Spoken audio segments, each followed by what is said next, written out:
knew that Wonder Woman, the actress who plays Wonder Woman, she's a supermodel first, not an actress. So anything acting wise, she's not going to be good at that. That's the funny part. Like, I didn't even care about her acting chops.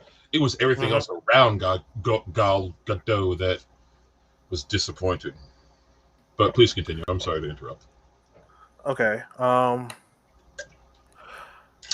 Yes, the whole Steven coming back in another body is like, why? But okay. I teared up when he started saying, I wish I had more time. I did. I can say it. I'm going to say it. Okay. I teared up. Yeah. Him leaving, we already knew that he was going to leave because he was in another freaking body, which I'm surprised we didn't get a scene with the guy getting his body back. Like, what the fuck happened? What day is it? Why am I here? Yeah, did he have that. Did he have a family? Like, did he just disappear from his workplace for the duration of the movie was? Like, where was he at? Keep going. I'm sorry. Alice is making a list. And I'm surprised Bonnie didn't mention Cheetah. No, I was going to mention it, but keep going. Okay, so Cheetah. I don't like the fact that she gave up her wish. They did that 90s superhero movie bullshit where we introduced this villain. Man, this villain's like... I'm holding my tongue so much right now. I'm holding my tongue. Keep going, brother. Keep going, because I got my tea ready. Because the whole thing with her, she's the apex predator. She beats Wonder Woman every so often because she's like, so I need to be the best.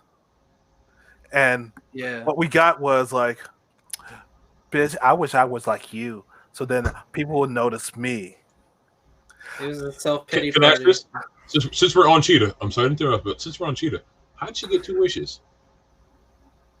Oh, because Mandalorian was like, oh, let me modify a couple of things here and there. Because I'm the Rock now. Anyway, keep going.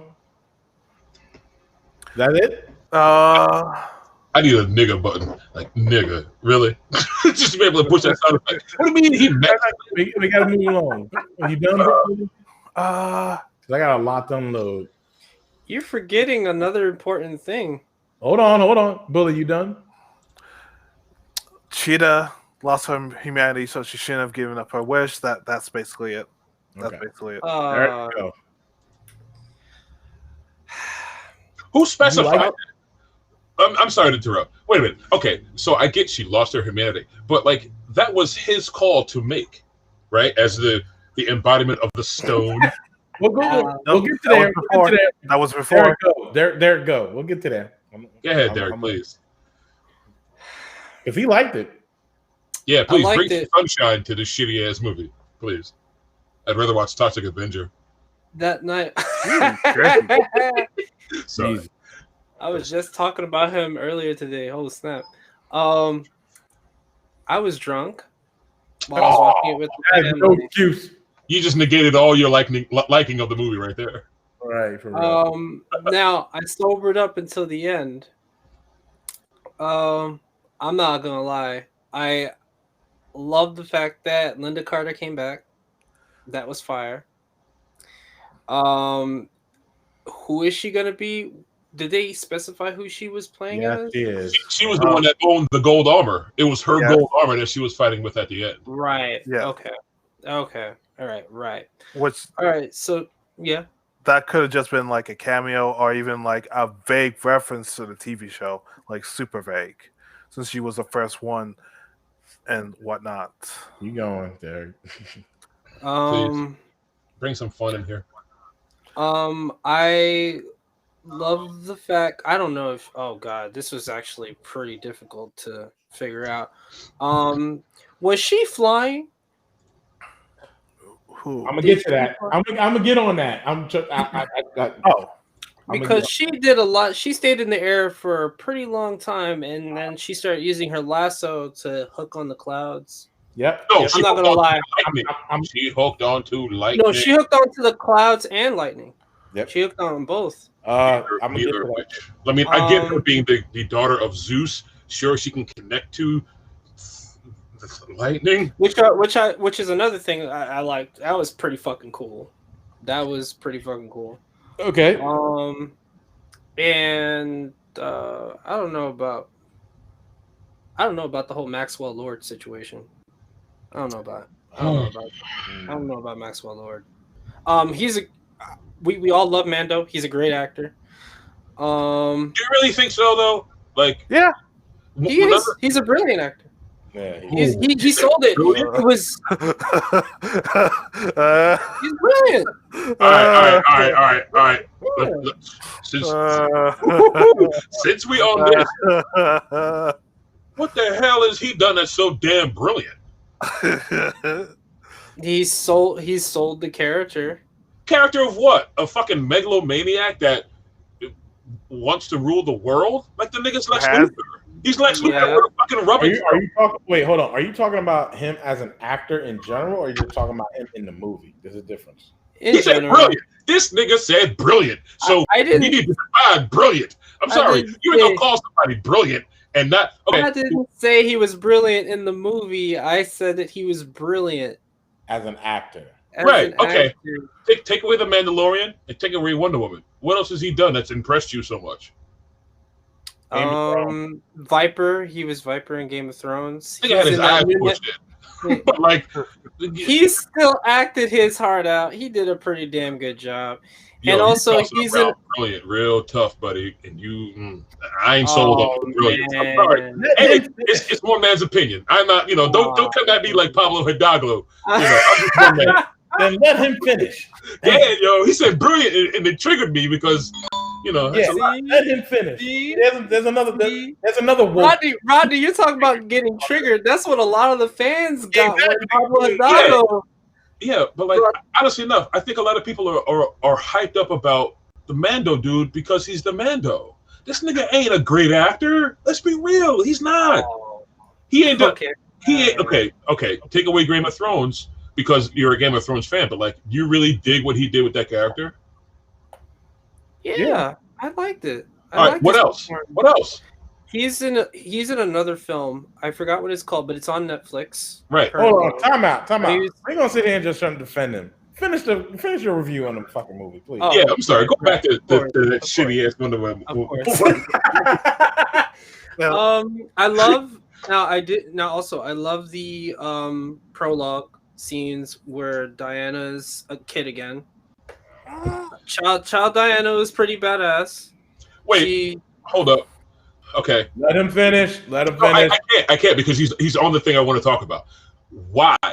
In the first movie, the mother didn't want her to train, wanted her to stay here, but now she just lets her compete in the fucking games where she's jumping off cliffs and shit? That doesn't make sense. It doesn't add up. I guess she's gotten a little bit more lenient over time. Yeah.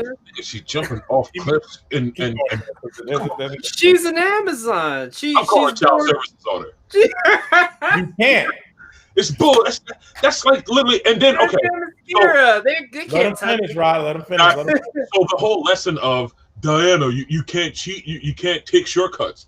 That never was reintroduced into the movie.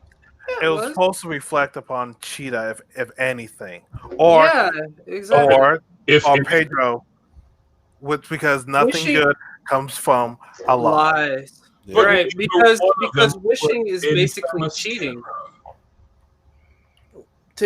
Wishing all these powers and gifts and abilities is cheating. So that's the whole roundabout of what the movie is about. But Wonder Woman didn't learn that lesson.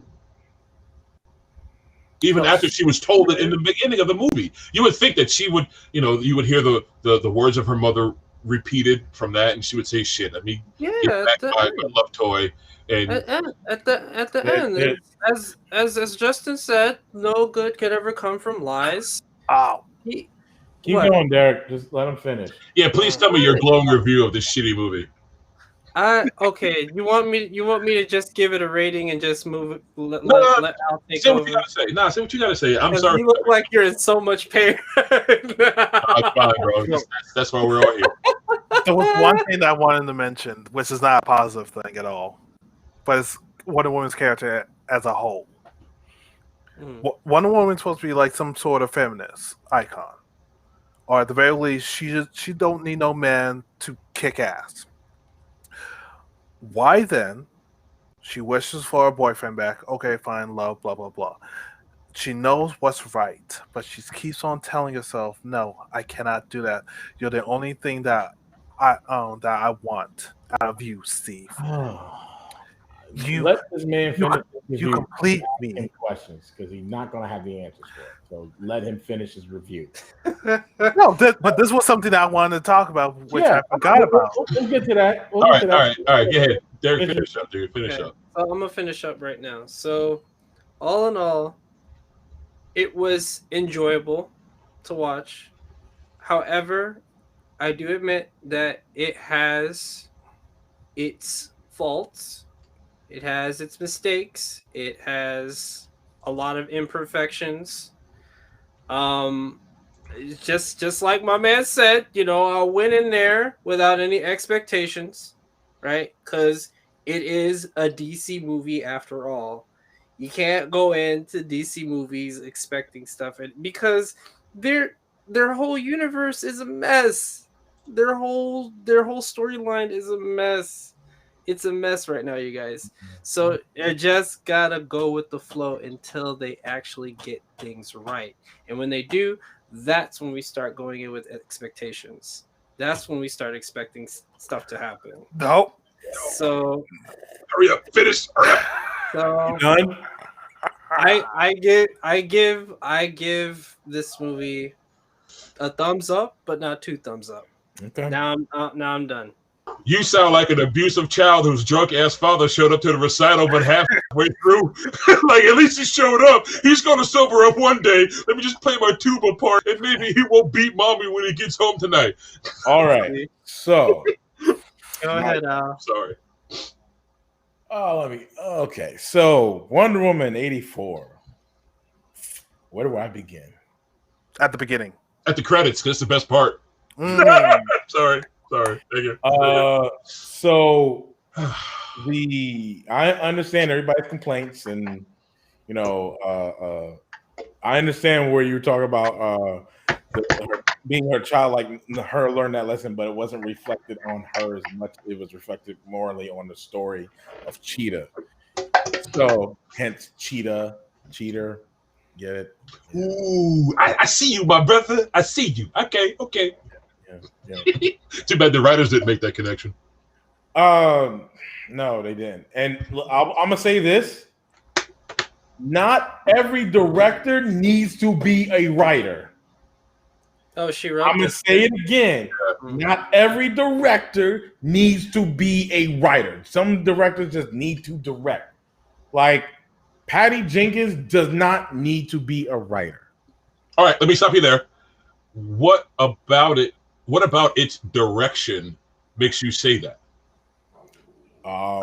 Because if you're writing it and directing it, then there's not really much anybody else is going to say over that, because you're in 2 positions.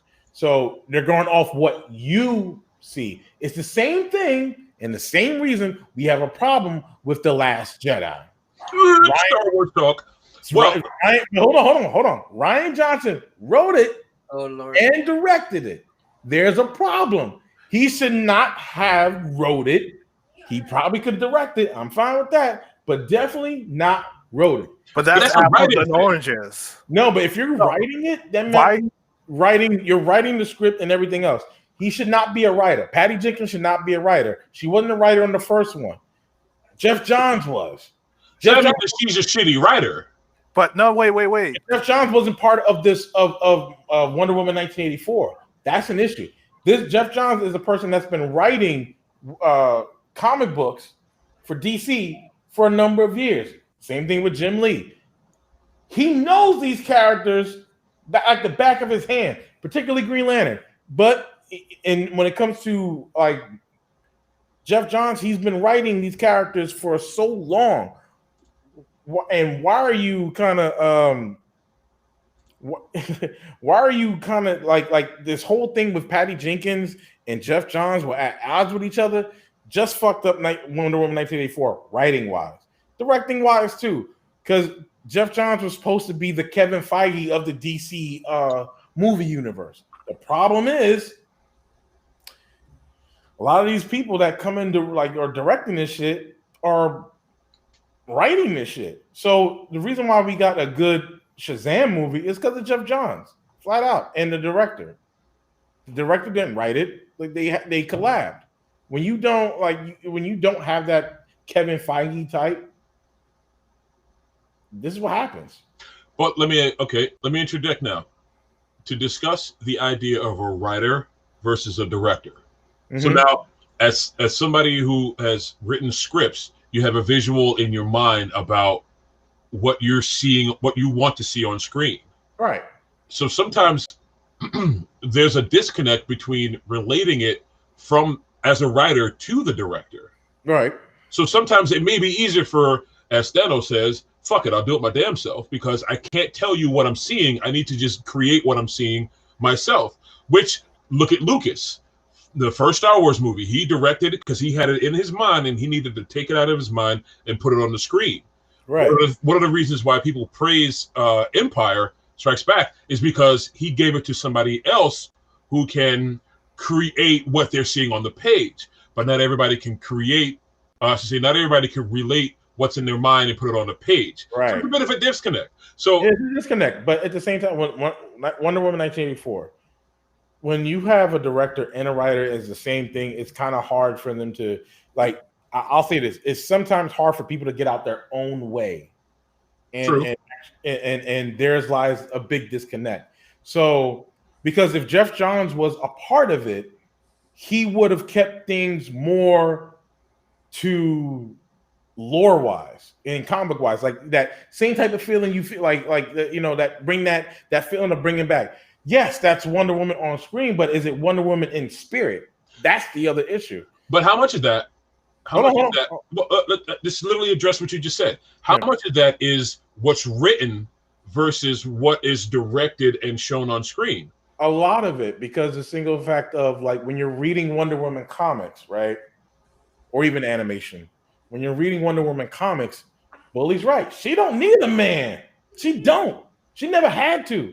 The story of her in this movie of her needing Steve Trevor. By the way, in the comics, he's alive. And the other thing too is like Max Lord is a bigger villain. He's not a huge villain, but he is a very deep character. Like he is very deep inside it in the whole Justice League lore. Like because. And I'm kind of mad about what they did with him in this movie, in a way, because I'm looking at it like, okay, how old is Max Lord in this movie? Because, some people said they want the neck snap, and I'm like, that's stupid because he hasn't done anything in the comic book. Max Lord killed, in the comic books, Max Lord killed Blue Beetle, shot him in the head. They ain't gonna put that on the screen. No white Donald Trump looking. But here's the thing. Black guy. It gets worse. It gets worse. Not only did he kill Blue Beetle, and the reason why he did all that is because one, and he can be close to these superheroes because he was the liaison with the Justice League and United States. They never really like, and that's something that I think that was completely missed out. Like even if Wonder Woman's there, and it's 84, but I get that. But let me ask you this: what?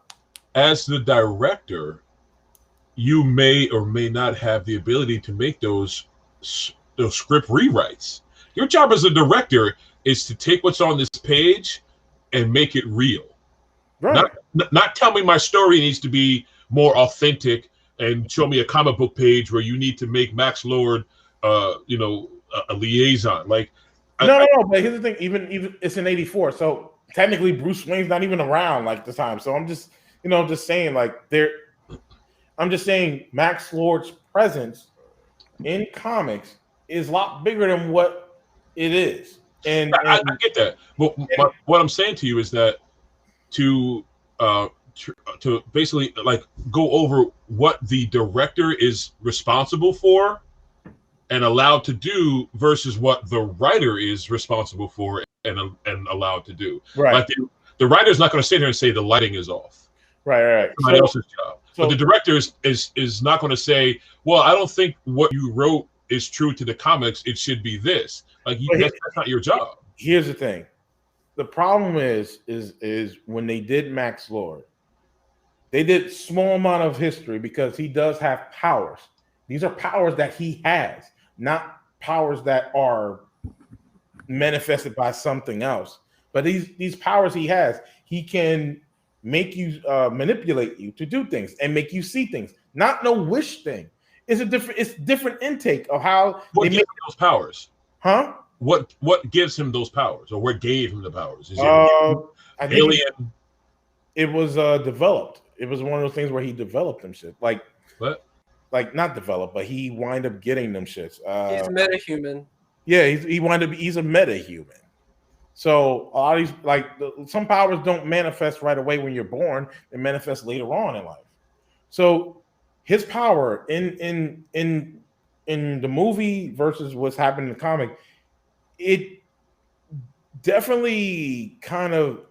I think it kind of just weakened him in a way, made him weak to this object that he now has possessed all the power. You know what I mean? I see what you're saying. My response to that, though, I think the amount of setup and believability required would take up the entire fucking movie for him to just manifest this power. Not quite, because if you're doing 1984, you literally if not saying that he needs to be the beginning of it, but you could have just make him a metahuman.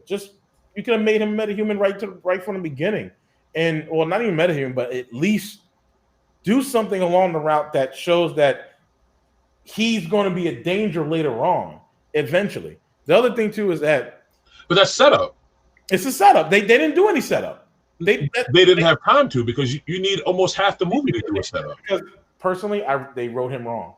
They wrote him wrong. Well, they didn't understand him. They didn't understand him. Just like how I feel Patty didn't really understand Wonder Woman all too well. I think she was too caught up in the lore of Wonder Woman from Linda Carter's perspective. Not saying that Linda Carter had anything to do with it, but I'm just saying the TV show. Right. She didn't sit there and read all the comic books. Right. So or could have been that, we had to make a 2-hour movie that doesn't rely on, like Star Wars, that doesn't rely on other materials to tell the rest of the story. So we got to condense this shit down to 2 hours. Right. But here's the thing. There are Wonder Woman comic books that there was nothing to. I gotta say this. There's certain ways about doing comic book movies, and as you can see with Marvel, how Marvel does it, and then how DC does it. Origins, when you do certain people's origin stories, they kind of work well. Like Superman didn't Henry Cavill's Superman movie did a small version of origins, kind of flashback type shit. They knew it all the way out. But her first movie was an origin. In the second movie, I think Patty Jenkins went too far off from source material and just did a whole fucking thing. And sometimes when you don't go back to source material, you kind of wind up shooting yourself in the foot. And this is where the 1984 is at. But she shot herself in the foot because there was no real source material. Okay, you have her wrapping the lightning. She did that in the comics. I'll give her that. Big deal. Which she never did, make the plane invisible. That was just trash. I'm sorry. And then it's not even a newer. It's not even a new jet. It's an old jet. Well, she stole it. It wasn't her jet to begin with.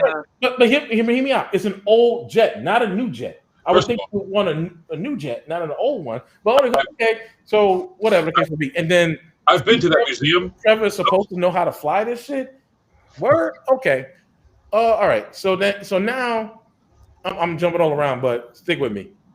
She's doing the Superman, the Man of Steel trope, where she's actually jumping up in the air, and actually at this point she wrapped the lightning, and she's apparently it seems to be gliding, and then she starts learning the ability of how to fly now. No, it's she's not flying, she's gliding.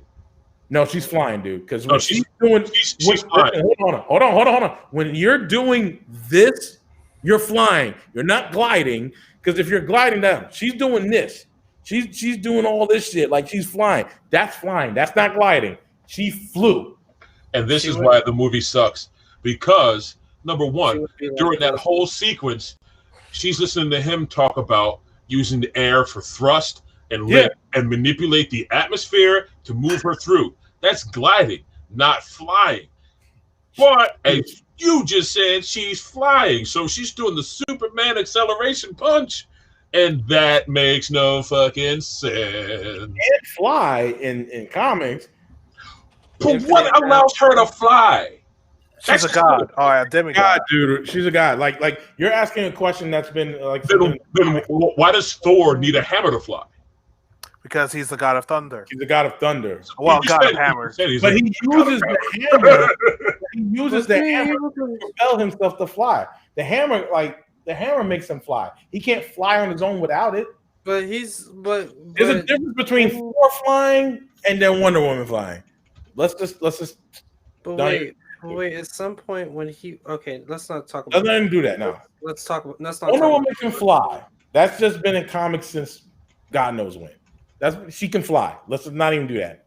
Yeah, she's been able to fly. She could fly in the how if you watch Man of Steel, that's what they did. They just took Man of Steel of how he learned he leaped and then he started flying. If you literally take Man of Steel and then Wonder Woman 1984, it's almost mirroring each other in a way. Yeah. The only thing is that she has a lasso that wrapped herself in that she's pulling herself into the air with. That's it. That's the only difference. Hold on, we got a comment in the chat that says, "But he can fly after he does the hammer spin." But technically, and this is to address the guy in the chat, which is Dragon_Bath. He's not really flying. The hammer is flying. The hammer is carrying him, and he's holding on to it.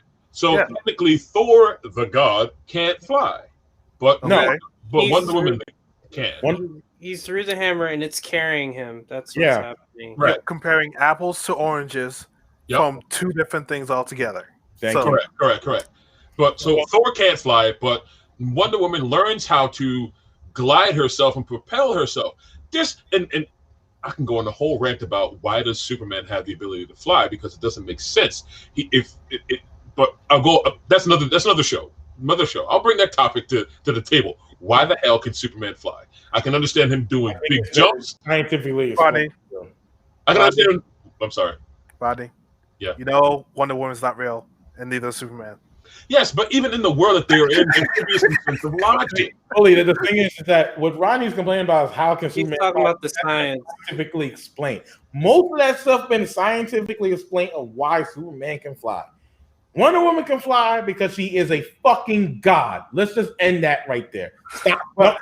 So is Thor, and he cannot. So why can't Loki fly? Well, no, Loki's a fucking Loki demon. can't fly. Okay, fine. Maybe it's because Odin can't fly. But he's a god. Loki doesn't fly. Loki can't fly. Odin can't fly. Maybe it's because of different. Maybe it's because those are two different fucking comic book entities. Wait, hold on. Somebody said, who's a Dragon_Bath said demigod. Who's a demigod? Wonder Woman. That is half. Oh, that's right. Okay, so Zeus knocked up the Amazon, and that's how we got Wonder Woman. Mm-hmm. Okay. So, well, one of the stories. Yeah. Okay. They changed it up for the children. They changed it up. Zeus was a thought. The original story is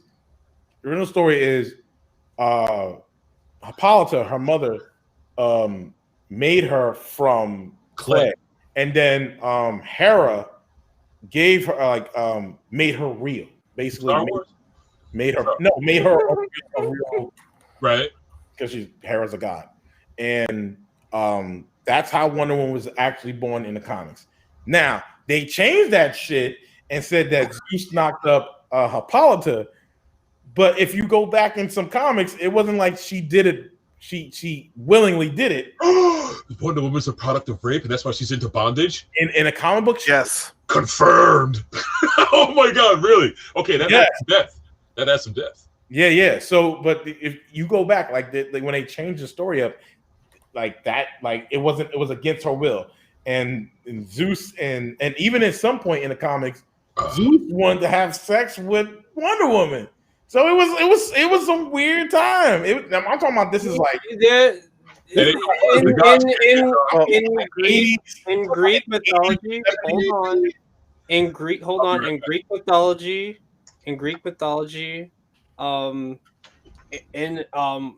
incest is very common in Greek mythology. We ain't talking about that shit, but I mean, just in the comic book, that's what I actually. No, that's what I'm comparing it to. That's where they got it from. The idea, the concept of wanting to get with his daughter. Yeah, but that's when they changed her origin story. It wasn't like she was made from clay by Hippolyta, and then Hera and Zeus gave her life.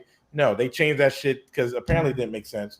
Okay, so they made it seem like Zeus and Hippolyta had sex. And then in some cases they changed it around, saying Hades and Apollo. They even changed it from Zeus to being Hades. Hades at some point was Wonder Woman's father. Yeah, they did a couple of things. They did. It's Alabama in Greek mythology. Dragon underscore back says. It's Alabama in Greek mythology. True. So they changed that. I don't listen. The Steve Trevor thing, and I want people to be like, I do not like the fact that people saying Wonder Woman raped this dude. Wait, where did that come from? Just hold on. I just want people to understand. She did not rape him. I mean, like, she didn't rape him. Like, Steve Trevor's still in control of that body. This whole thing of she raped this man. How? When Trevor was wanting to have sex with Diana. Like, fans are saying that. People are saying that, and I don't like that shit. I don't like that thing is like, oh, Diana raped somebody. Like, that's stupid. They're probably talking about the person whose body is. Yes, I get that. Yeah, that's what they're probably talking about. The problem is, if you really pay attention to it, yeah, Steve Trevor was in another man's body, but Steve Trevor. We're talking about spoilers, by the way. Hold on, Dragon _Bath said I haven't watched the new Wonder Woman. We're talking about spoilers. Just dude, you gotta watch spoilers hot. Yeah, so just let you know. So here's the thing. She didn't do something that Steve Trevor didn't want her to do. Let's be clear. Trevor wanted it. He wanted it. And if he's in control of the body, who she's really having sex with? Well, all that is assumption at that point because we never get the guy's point of view. The guy who Steve Trevor took over. He's not even there. It's Steve. That's what I mean. Like, well, you don't know that. This is not his story. No, but you only know from Steve's point of view. Stop. Hold on. Let me. I'm sorry. I just want to get here and let you know. You're chat saying trying to make something very simple, very complicated. Steve Trevor is in that body. He is moving that body. He is control of that body, regardless of what his perspective and stuff like that. No, Steve Trevor is that whole body at this point. Whatever he you wants, don't know that. The only why I'm saying about the actual consciousness of that particular body, you do not know if he's actually experiencing everything or if he's asleep throughout the whole thing. That's the whole point. But it's his. But hold on, Ronnie. Once Steve Trevor comes into that body, it's Steve Trevor. It's not that other person anymore. You're trying to delude this person's there. No, it's not. It's Steve Trevor. They clearly show you it's Steve Trevor. Okay. No, they clearly show that Wonder Woman just wants to see Steve.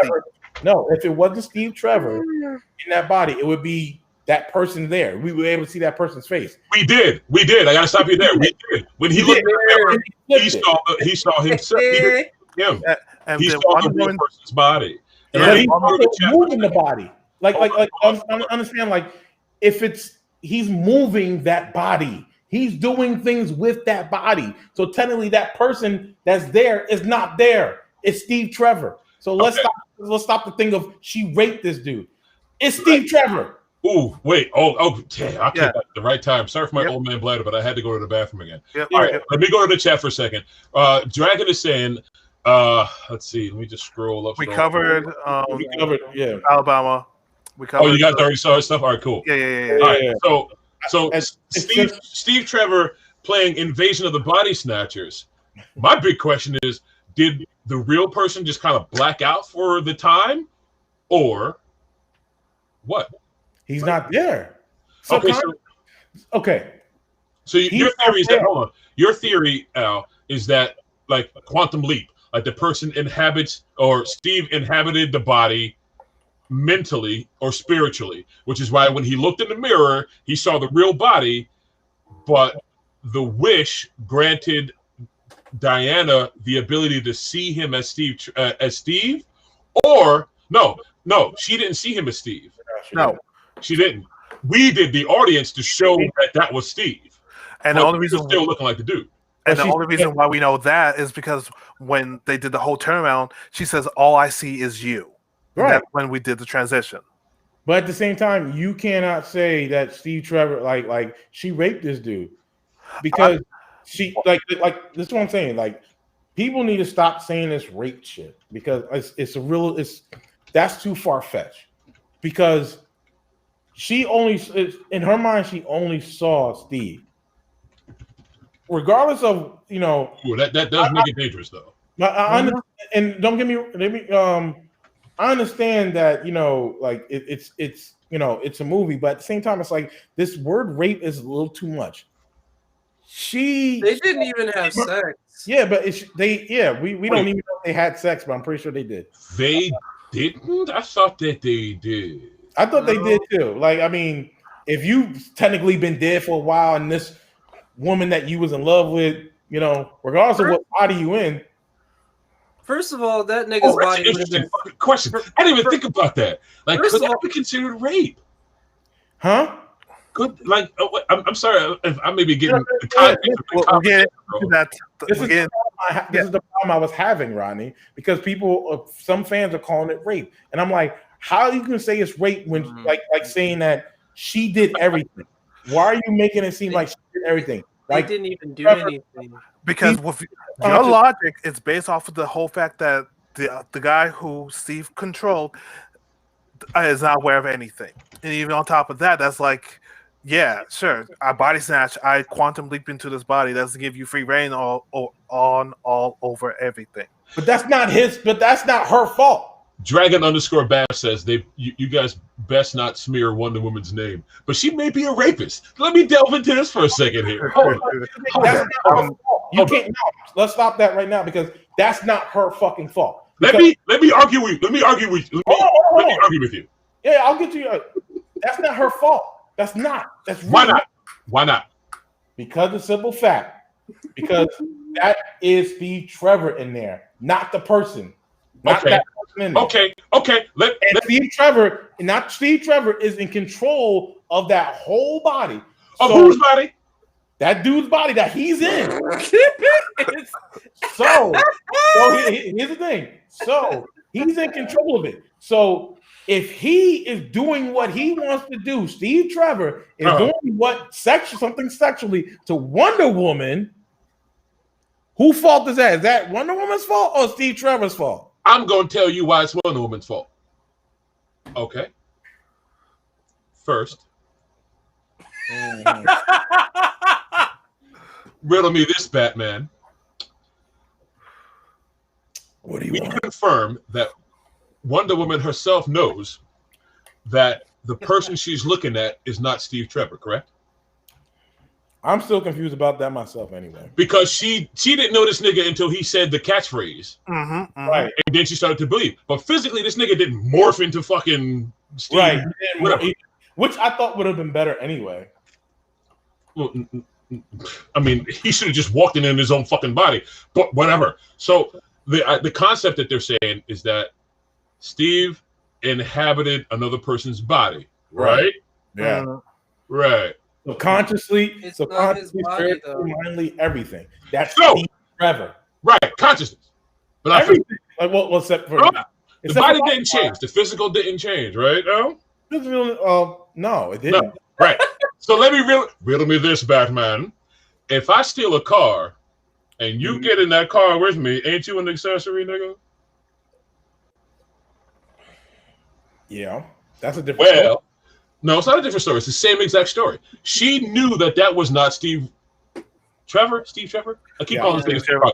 She knew that was Steve. She knew that was not Steve's body. She knew that was not Steve's penis, but she still took it anyway because somebody else had control of that different body. Even Dragon BAF said this. Because let me ask you this. Okay, here we go. This will prove my point. Let's say homeboy.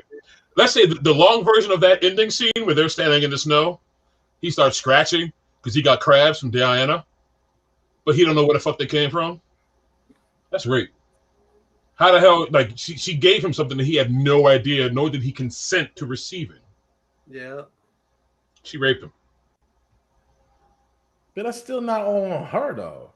It is because she looked at them. She looked at him. And she saw that this was Joe Smith. Let me come down to this point because this is the part that I get very frustrated with. The simple fact is that, yeah, she did. Can we even say they didn't really show no sex scenes? But I guess so. We could say that. Hold on, Dragon BAF. No, I'm according to the movie, like they never really explained it because this is a poorly written movie, by my opinion. So there's another reason. There's that reason too. Poorly written. No, he didn't give it to him. It was my issue is this. It takes like if she body just either went to sleep or blacked out and didn't know anything that Steve Trevor was doing with his body, including having sex with an Amazon. Right. I don't even think he did because Amazons are strong, but I don't know. Whatever. That's what I'm saying. Like, how the fuck are they gonna have sex? You know that nigga's body would be snapped in half if she had sex with him. That type to give it up to anybody. He wouldn't even be able to survive. You remember? All right. Anybody seen Futurama? I know. I get it. Yeah. But what if he does all the work? No, not Futurama. What happens if she's holding back her strength? There you go. I mean, she should be able to control herself. I mean, if Superman can impregnate Lois Lane in the Superman Returns movie, then you got to be able to control it. And plus, she was losing her powers at the same time. Good point. This was dropped in Smallville. If anyone's seen an episode in Smallville where Clark was like, "No, I don't want to have sex with Lana because I'm afraid I'm gonna hurt her, even if I'm not doing anything." Dragon. And then when Lana got powers, she jumped his bones, and the whole earth was shaking. That shit was like the boys. Dragon _BAF says, I'm going to go watch the scene and he'll be right back. Yeah. But, okay, I can understand. Like, all right, so one woman just lay on your back and let Steve Rogers' automated body, the dude, do all the work. Which would minimize, sleeping with. It would minimize all forms of impact, so he should be okay. We're saying like this is the other thing that I get frustrated with. They're saying that she raped this dude, but the one thing I'm trying to figure out is, did she just like throw him on the bed and jump on him and to be like, no, I want Steve, like, or did she lay on her, like, did she lay down and Steve Trevor, who's in control, just go for it? Why are they even? So I'm just saying, like. But here's the thing. Why are they talking about this? Because Pablo Hidalgo made a statement on the fucking Twitter tweet and said, keep your emotions to yourself. This is the fucking internet, bro. This is what they do. They talk about bullshit. And now we're on the internet talking about But they didn't even have sex. Where in the movie did it show or hinted that they had sex? I mean, you're in bed, under the sheets, and you're PG-13. You're assuming that you had sex. Yeah.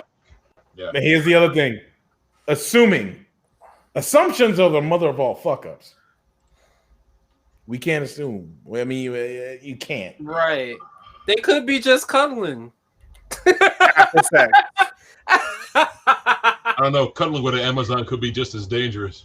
That's shit, real well, depending if she can hold the powers back. But anyway, I'm gonna move on from the whole race It's a thing. sweet death, though, Al. I didn't like the movie because of the writing, the directing, and they didn't. To me, because I'm a purist, somewhat.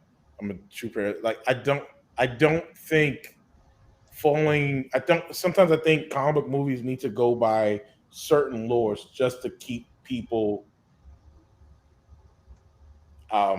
interested, like connected. You know what I mean? I felt completely disconnected from it. You know what I mean?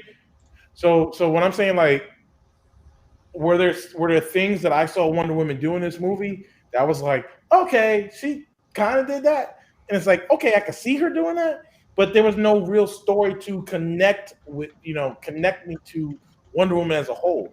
The whole thing where she needs a man thing, bullshit. And then the lasso, I didn't know the lasso can grab a bullet. Yeah, that's the truth. I'm sorry. Knocked my earphones out. Thank you, Bully. That was a great one. That was a good Welcome.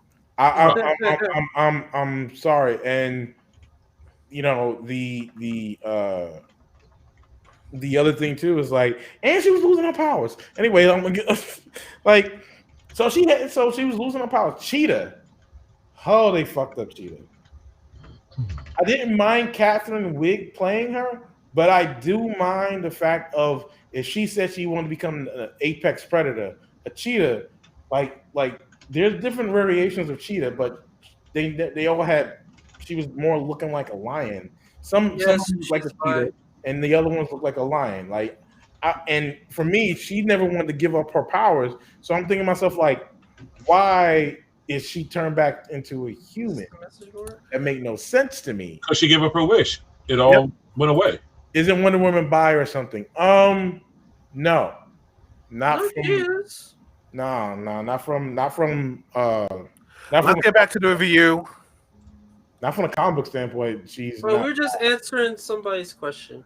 But like the dragon question. I didn't like the way Cheetah. And the other thing too, she is a trained Amazon, and she couldn't fight Cheetah hand to hand. It was completely like Wonder Woman is one of the best fighters on the fucking planet Earth. Empty. Like on the fucking planet Earth, especially in 1984. There's no Batman at this point. She's literally, she's one of the best fucking fighters in the entire fucking world at this point. Look at Dragon. She can't fight Cheetah hand to hand. because Cheetah can outmatch Wonder Woman every so often. It's not all the time. No. Oh, yes. Read the stories. I read the stories. She does not cheat hand-to-hand combat. She didn't do any hand-to-hand combat. That's my point. There was nothing there. It's not like she relied on her Amazon ability to fight and her ability to learn, like that she learned when she was younger how to fight. She didn't rely on that. She sat there and did this the entire time. Like, why are we doing this? Because she still saw her friend in there. So what? That doesn't mean anything. She still can fight. She still wants to defend her and doesn't want to hurt her. She is one of the best fighters in the entire fucking planet. She knows how to fight. The reason why she fights is because she's Wonder Woman. Like there's a whole big thing about why she's fighting. There's a reason why if she fights the way she does, people can't outclass her. She's just that damn good. There's just no way around it. I'm sorry. Cheetah's good, but Cheetah also has not been martial art trained.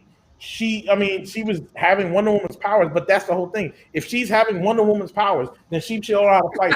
Period. Yeah, y'all gotta read these comments. Dragon. I know. I'm seeing it. Cheetah reminds me of a cat of the cats when I saw it. Yeah. I mean, it totally did. It totally did. And they put it in the dark to hide that shit too. I think it was worse. Conversation reminds me of it's Luke Skywalker all over again. Battlefront Cheetah. It's Battlefront Cheetah, son. Battlefront 2 Cheetah. It's just like saying, okay, what are we watching? Oh, we're watching a Batman movie. Why isn't he fighting? Because he's got gadgets. Nope. Yeah. No, the gadgets is one part of it. The man fucking fights. All right, let me get to Dragon_BAF. He says, "How can you block bullets that are fast, but you can't beat a cat lady?" Well, the script. All right, the script says you got to fight this cat lady, literally just clawing you, and literally she just bring the wings around her and just like sitting there like Falcon, like and what kills me is that these claws, like I'm like, these claws are supposed to be like the armor is supposed to be from the gods, and she just able to break them shits. Yeah, here's my thing. What they should have done. Now, not always, but I attributed it to, okay, so she's like an archaeological restorer for the museum, right? Wasn't that her role? Yeah. So, like, if the armor was weak, it was not fake, but like restored aesthetically for looks and not necessarily performance. Right. I mean that it would be weak. That shit could have been made of aluminum siding by the time she put it on. From my point of view, like I didn't expect that shit to be super duper fucking powerful, but they gave no backstory to it until after the fact. Like she could have said, "Oh yeah, I found this when I was on whatever. I restored it to as best as I could," which would let you believe that maybe it could be weakened or not as godly as it's supposed to be. Right, but they didn't do that. Like even the fact director's cut, y'all. Even when the fact they showed her the pictures of her, right, with different people that she from different people from the first one, right? Mm-hmm. That means she was all over the fucking world. So why can't we explain like show something of that nature? Like, oh, she got it here. She found it here. Exactly. Like they didn't do anything of that. Like it made no sense to me. I was like, why? What they should have done? They should have started the movie with her at the same location that Linda Carter was at. Yes. To tie it together. Like, yeah, Linda Carter was there. She found Linda Carter's armor. Linda Carter's walking around as old school, whatever the hell her name was, Ophelia. She brought, and like have her find it in fucked up shape and then have her bring it home, restore it like she was doing in the art, museum before. Yeah, but you want story, you're looking in the wrong fucking spot because the movie sucked. Yeah, I agree. It was just not cool. I'm sorry, but not to like broken record, but this was not Wonder Woman to me. Tomb Raider Wonder Woman Dragon_BAF says. Right. I mean, that's her job. Yeah. I mean, it would have been better. Like that's her fucking job though. But at the same time, that makes sense though. Like to have a essentially immoral person like finding old artifacts and stuff like that. Like I thought that was a cool cover story in the other Wonder Woman movie, and that was a cool cover story for her. And you know the same thing about that armor that she has is before. That's during I don't know what time that is, but it seems like that's during the times of the gods. So that shit's old. You know what I mean? Like, but what is it made of? It's made of the armor of the Amazonians who had to flee to the island. So they gave all the armor to that particular warrior, so then she can fight off the men, I believe the Spartans, so then they can survive. That was the whole point. The reason why there was the Spartans because the Spartans were run by Zeus at the time, they could have been cursed by Hades, which is one. The problem is, this movie leaves a lot up for its audience to answer and a lot of holes for its audience to fill in. And that's not good for a movie. No. A movie needs to be based on its own logic and stay within its own rules and guidelines of its own universe. But they didn't do any of that. And that's why the movie sucks. You know what's funny? I couldn't accept this if they connected it to the first movie, saying that this what's the name? This Amazon got this. Amazons gave this armor to what's her name, so she could defend off the armies of Hades or Ares. Connected. Yeah. Connected. Yeah. You know, because if we're talking about the reason why Ares killed all the gods, that would be a good like connection to these dudes were fighting. These men were fighting the Amazons because they were being controlled by Ares, and you know, something connect the movies. Oh, you want continuity? Wait. But was the goal to actually make a movie that connects to something, or were they trying to make a standalone movie? I think it was a standalone adventure that would not affect any DC extended universe, DC Marvel universe. Let's just give me adventure. And there lies the problem, because the last movie. Well, shit, damn, can't even say that. So, and there's a third one coming. Just to give you a heads up, there's a third one coming. I'm gonna say this. I'm gonna say this now. I did not like Birds of Prey. I think what they did with the characters was trash. The only thing they focused. You didn't like what they did with the interpretations of the characters, but if you separate the pre-established lore and the comics, you can't, because that's the case. Then there should be no Harley Quinn shouldn't be the way she is, but she's completely like that she is in the comics. Okay, you can't do that. There's no way around it, and DC needs to realize that the more you fuck up the characters, the more people are gonna get angry, because you're screwing up the lore and the background of these characters.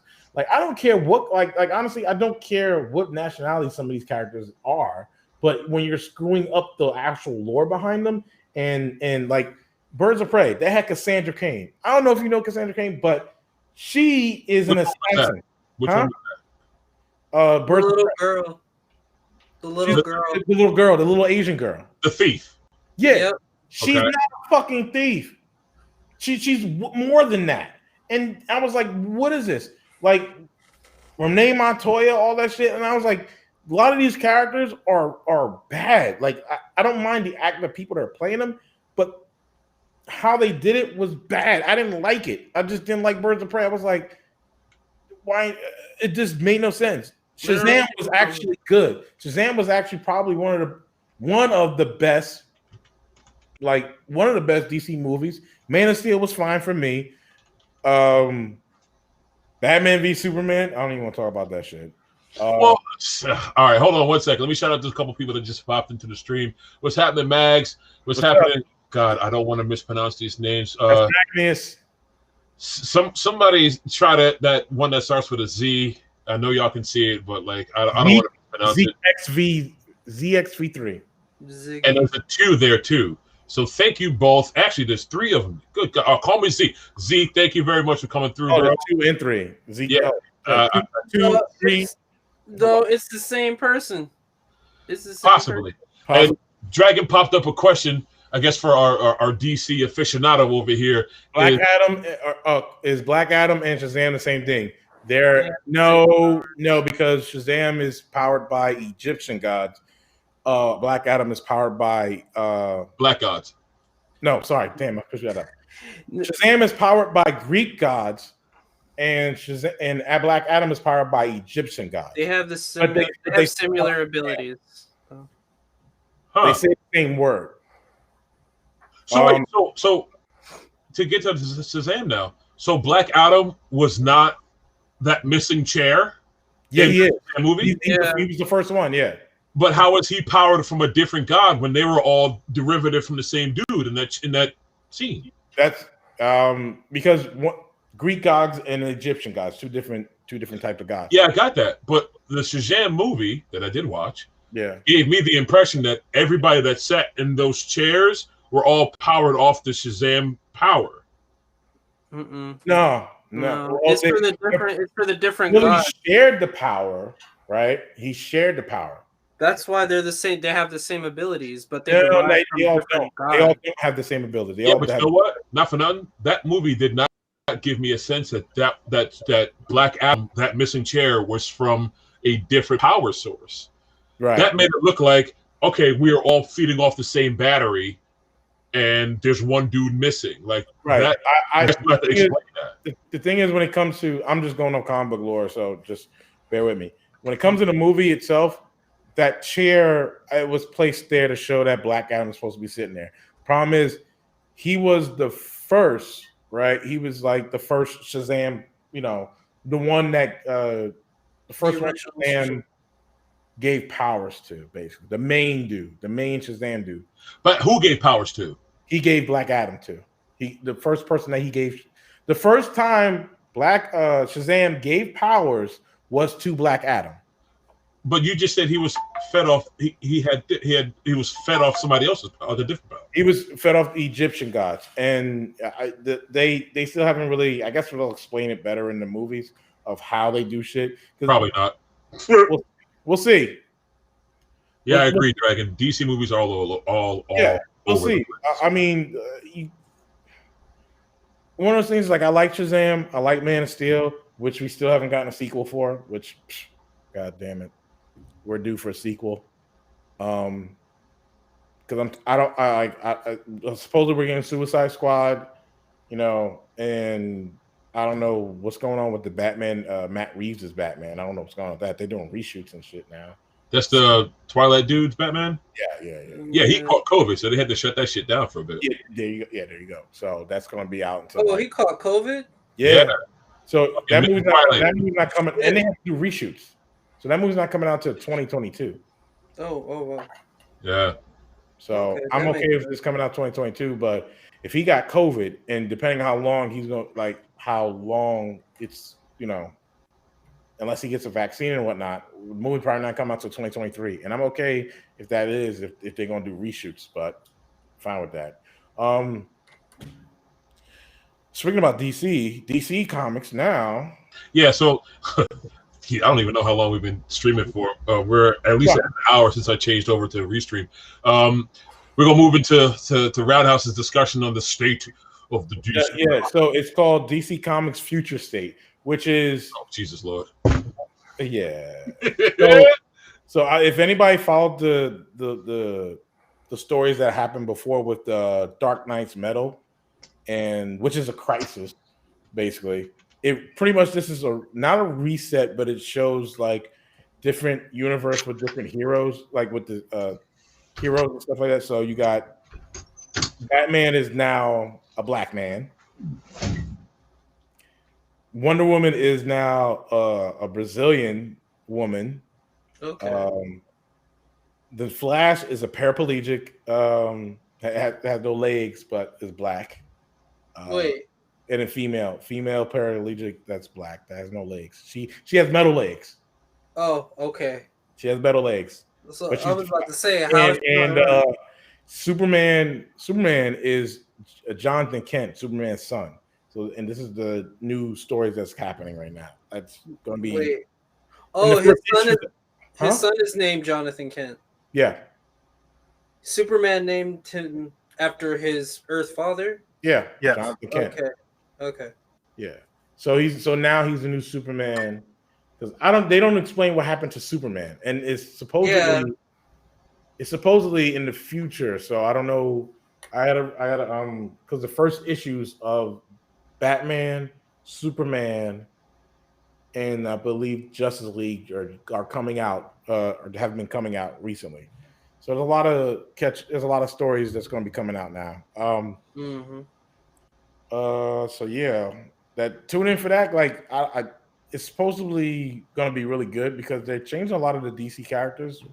So or not even changing them. It's almost like passing the mantle, basically. You know what I mean? Not really. They've all been doing that, Dragon. All comics have been doing alternate realities, different. Yeah, Marvel's been doing it for a while. They did it with X-Men recently, which is the what do they call it? The swords. Yeah, something with the swords. And yeah. So Marvel just doing that with the X-Men. And they did that, and they're doing that with the Avengers as well. They've been doing that for a while, but now DC is doing that now too. So that's pretty much what it is with DC. The one thing I just want you know, the one thing I want is to see is some of these comic books like last a long time, because it seemed like ever since DC announced that they were going bankrupt or whatever the case may be, I don't know what's gonna happen now. But that's all I got. And Wonder Woman was trash, and you know, stick to the material, Patty Jenkins. Stick to the material, not your material, but actual comic material. Oh, that's the other thing too. She sticks to the material. Now, hold up. I got a question for you because it relates. How do y'all feel that Patty Jenkins is going to be directing, not writing, directing Rogue Squadron, a Star Wars movie? Rogue Squadron. Yeah. I say give it a chance, see what happens. Directing, not writing. Directing. I think what matters more is the writing. Okay. She's not writing it, she's directing. Oh, guess who's coming back? Who? Okay, everybody's coming back. Dark Maul. Everybody's coming back. It doesn't matter.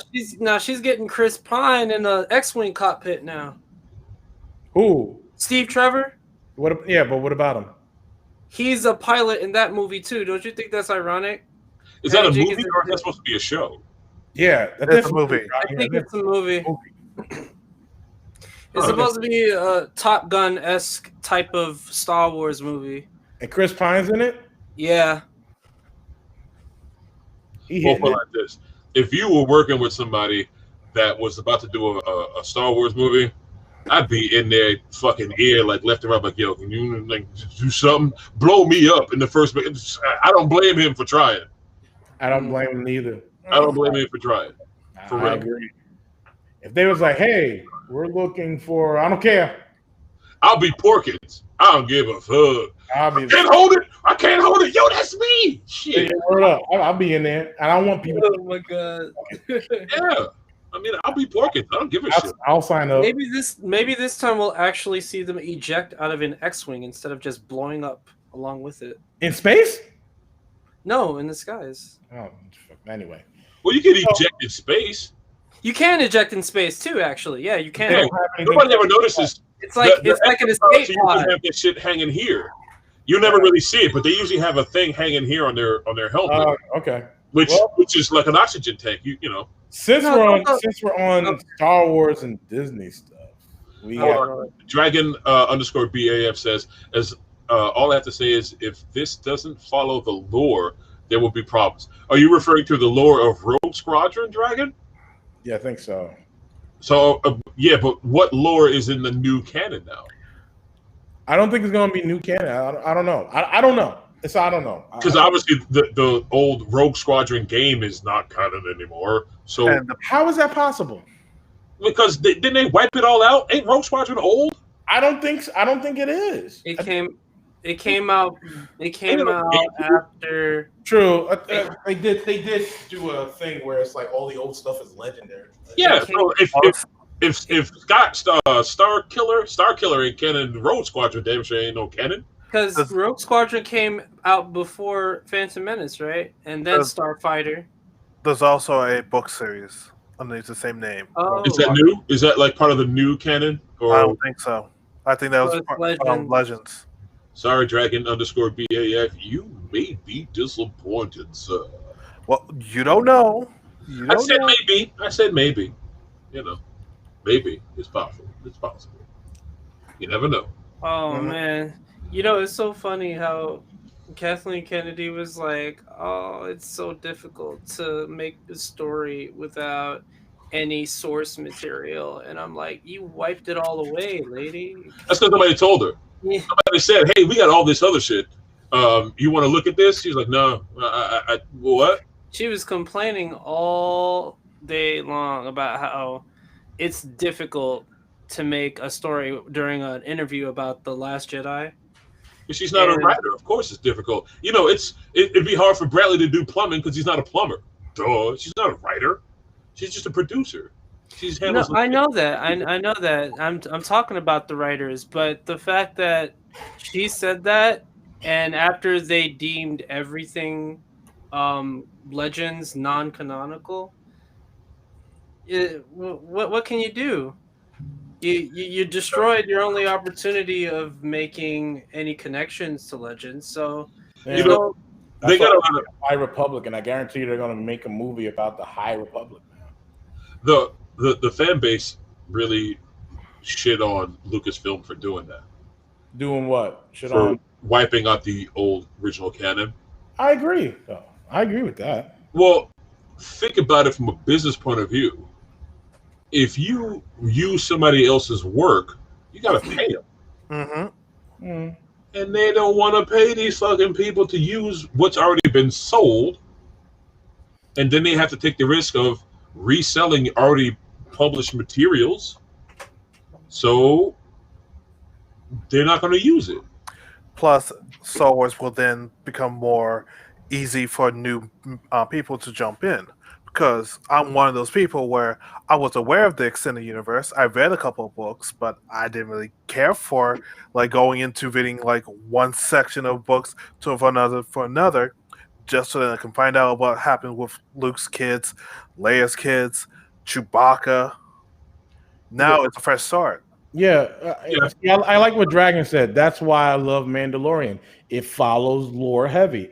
And he's right. That's probably the biggest issue that the fan like what's been going on, because if people like the Mandalorian, if we all saying we like the Mandalorian, it follows lore heavy. And if you want to be technical, that's Legends. That's not nothing new. That's Legends. That's another point I want to make. And it was a comic. Wait. What's Thank you for waiting. Yeah, but wait. What's Legends about Mandalorian? Yeah, what lore is it following heavily versus what lore is it writing now that is taking bits and pieces for what we originally called He the can't lore. be talking about Legends. Dragon says you could watch one of those videos and the sums of the lore. But what if he doesn't want to do that? What if he wants to watch it? What are you talking about? No, honestly, the Mandalorian does follow the actual lore, the actual Legends? lore. It follows the old lore, and that's the thing too. It's not. It's a new show. It's a new show. Yes. I thought he was talking about Clone Wars and Rebels. No, he said I love the Mandalorian, but like, because the Mandalorian is right between, right after Episode 3, and no, Mandalorian is after 6. It's 5 years after the 6. I'm not saying that's 6. I said 3 because I'm counting. Yeah, no.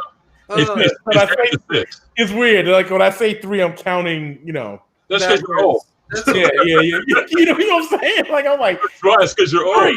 When it was like 3, it's Episode 6. I'm like, oh this shit. This is for Dragon_BAF. What original lore have you seen in The Mandalorian that wasn't rewritten to be included in the new lore? You know what I mean? Like, a lot of the people are saying, oh, they're cherry picking little bits and pieces like Thrawn, like bringing Thrawn back to it. And that's another thing I want to talk about. If it's not like they're allowing a lot of stuff that existed in Legends slip into the current canon timeline. So if you're borrowing characters and bits and pieces of the story from Legends, shouldn't you still be paying these people who made these characters originally? Before anybody answers that, I just want to say hey to Darkest Shadow, and yeah, this is a deep conversation. So continue. Hey. Hello. What's that? Yeah, I don't know, bro. Like, because Thrawn wasn't made by Lucas; he was made by what's his name? True. That's woo. Timothy Zahn. But let's be real. Even with Ahsoka was made for like from a business point of view. Timothy Zahn wrote and created Grand Admiral Thrawn as work for hire under Lucas. While he created it to be owned by Lucasfilms. So, but that's the thing. Like, then he it's owned, but at the same time, they're still cherry picking. But the problem is the authors don't own it. But I think that they wiped it out or considered it to be non-canon. So, but he is canon though. Well, now he's made canon, right? Yeah, because Rebels made him canon. No. What the whole point about Legends in general.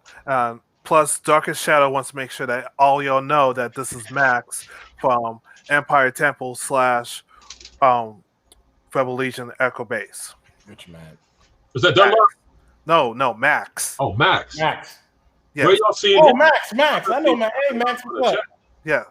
So Legends, the way that Legends works is that technically it didn't happen, but Disney can make certain things, cherry pick them to go back into canon. That's the whole point. And then I've even talked to fans who say, like, as long as the Legends doesn't contradict the canon, you can assume that Legends is still true. Real quick, who was the changeling from episode 2? It was Jango Fett and the chick. Oh. What's her name? I forgot. Oh shit. Zam Wessel. Boom, got it. I win. Zam Wait, Wessel. he said Boba Fett, not Jango Fett. Hey, look, man, it's all Fets. It's the same guy. So Zam Wessel is her name for _dragon _BAF. So, yeah, her name is Zam Wessel. I could be spelling it wrong. So That's it. So they did mean Jango. we're talking about Star Wars because so just to give everybody a clue, we all do Star Wars cosplay. Let's just put that out there. Yeah. Star Wars cosplay. So Bully, you got something to say?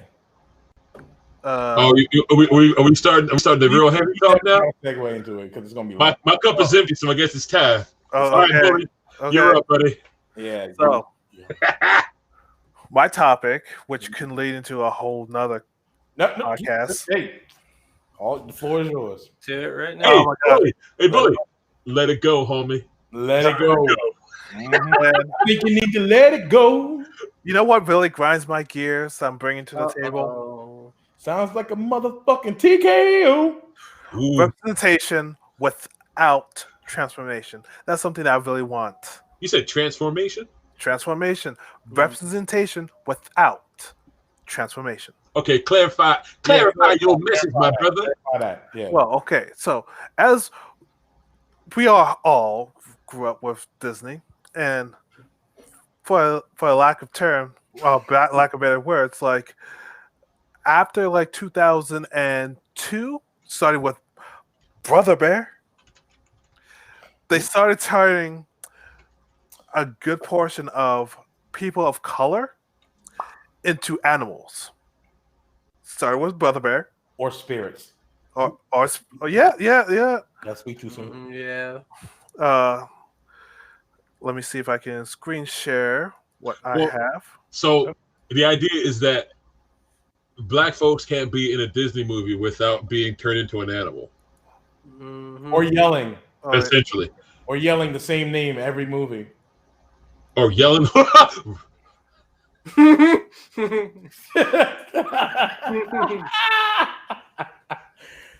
Oh. Okay. I love this. So as you can see, oh shit! around 2003, that's when Brother Bear came out. He got a power. He came with. Wait, hold on. Go ahead. Watch this right now. Go ahead, Bully. Let's go. Okay. So then you have a wonderful, wonderful Princess in the Frog, and she's a frog, I believe, about 60% of the movie. Oh. And then fast forward a little bit, we have Soul from Pixar, and Soul, not only does he turn into a freaking soul throughout most of the movie, and then the other half of the movie, he's a freaking cat. And then Blue Sky Studios, which was originally owned by Fox, which is now owned by Disney, we have Will Smith. Oh, it's owned by Disney? Damn, okay. Yeah. They spent all that money to get Will Smith just to turn him into a fucking pigeon. Exactly. So that got me fucked up. And they got us fucked up, my brother. And can we just talk about the disrespect that Finn the actor that played Finn. Before we get into that, let's talk about the disrespect to Brandy, whose Black Cinderella is not on Disney Plus. Mm-hmm. Let's talk about and Whitney Houston was the fairy godmother. Oh shit! Where's my tea? Facts. And she said it. She came out and was like, "Yo, I don't know why my Black Cinderella is not on Disney Plus." And it was on. It actually came on ABC. Right. Yep. And we know it was made by Disney because you can't do Cinderella without Disney getting the rights for that, and they actually produced that movie and everything. So, and it was a great Cinderella. Actually, it was really good. Woo! Go ahead, Bully. Let's go. That was before or after June? Because around June, that's when Netflix said, like, we just acquired the rights to have all these shows. Like, they didn't do Different Worlds, but they did do Moesha. They did do Parker's. A handful of other shows that can't go on Netflix. On Netflix. But that's not Disney Plus. Disney owns fucking Cinderella. Yeah, they ain't got that. That's the only version of Cinderella that's not on Disney Plus. They had Girlfriends. Netflix. Yeah, or they still do. No, it's on HBO Max now. Now, but at the same time, like, I want to promote these Disney movies, but I've yet to see Soul because of that trend of let's take away seeing someone of color in that position. Like, the alternatives would be like Moana, Lilo and Stitch, both of them are people of color who actually stay as a human throughout the whole movie, which is great, fantastic, and wonderful. But when you see someone who's actually getting experience of the Black culture, it's a little bit weird. Like, what's her name? Princess of Tiziana. Her only song in that her only single song that she sings is about Black struggle.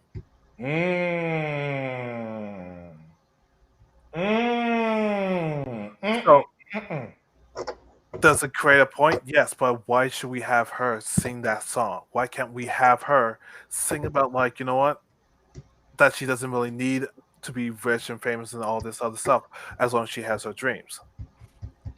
Don't focus on the struggle, focus on the dream itself, which I think they focus a little bit too hard on the actual struggle of the song. I'm glad you brought this up because my mom's tight about this for years. I'm gonna be I enjoy the song in there because a song like that needs to be heard in a way where it's not really it's not really seen in an animated movie. We haven't seen a song like that in an animated movie. You know, that's one thing. I understand the whole dream thing, but at the same time, it's like that song needed to be heard. You can have two songs. She can have another song. You know, in the movie. Which song are we talking about here? Down in New Orleans. Almost there. Almost there. Almost there. Yeah. Which, if you haven't gotten a chance to watch the movie, I recommend it. It's still a fantastic movie. But the problem is, like, why does she need to be a frog? Why can't the prince be the frog and she needs to be human, still trying to take care of this? The princess and the frog. She kisses the frog and the frog transforms into a prince. I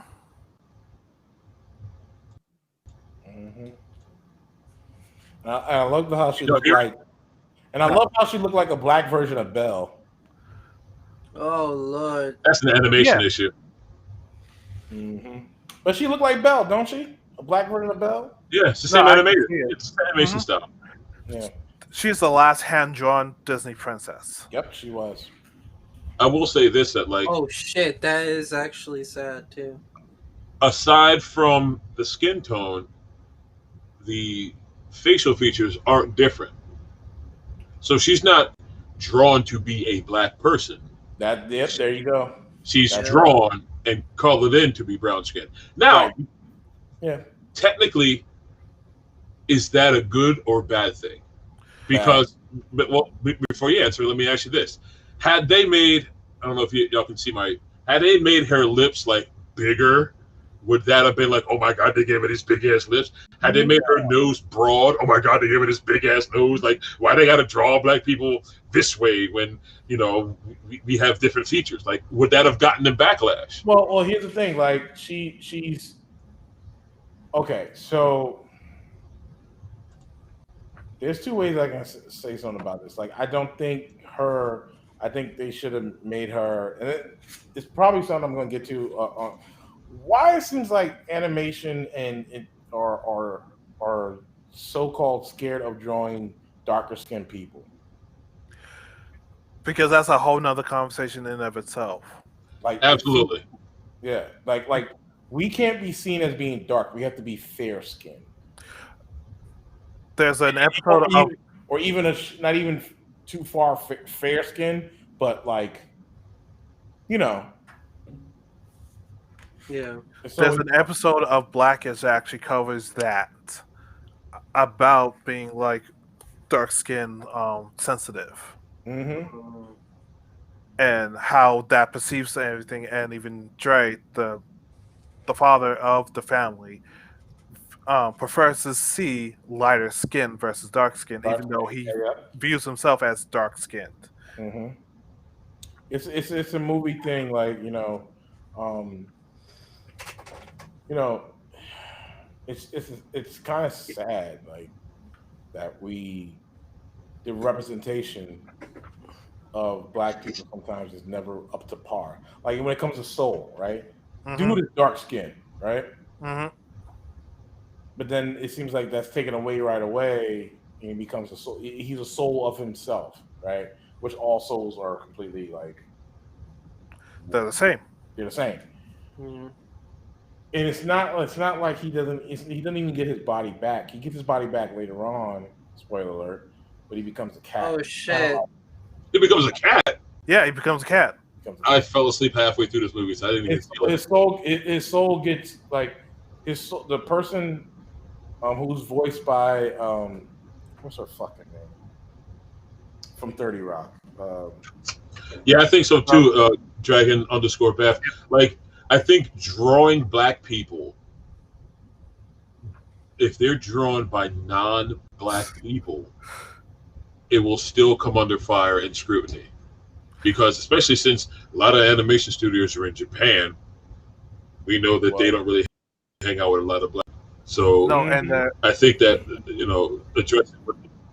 addressing what Dragon_BAF says I feel like they would just have backlash I guess if they drew it a certain way. I kind of agree, because like with it's going into the whole racial thing, like, do we want to be drawn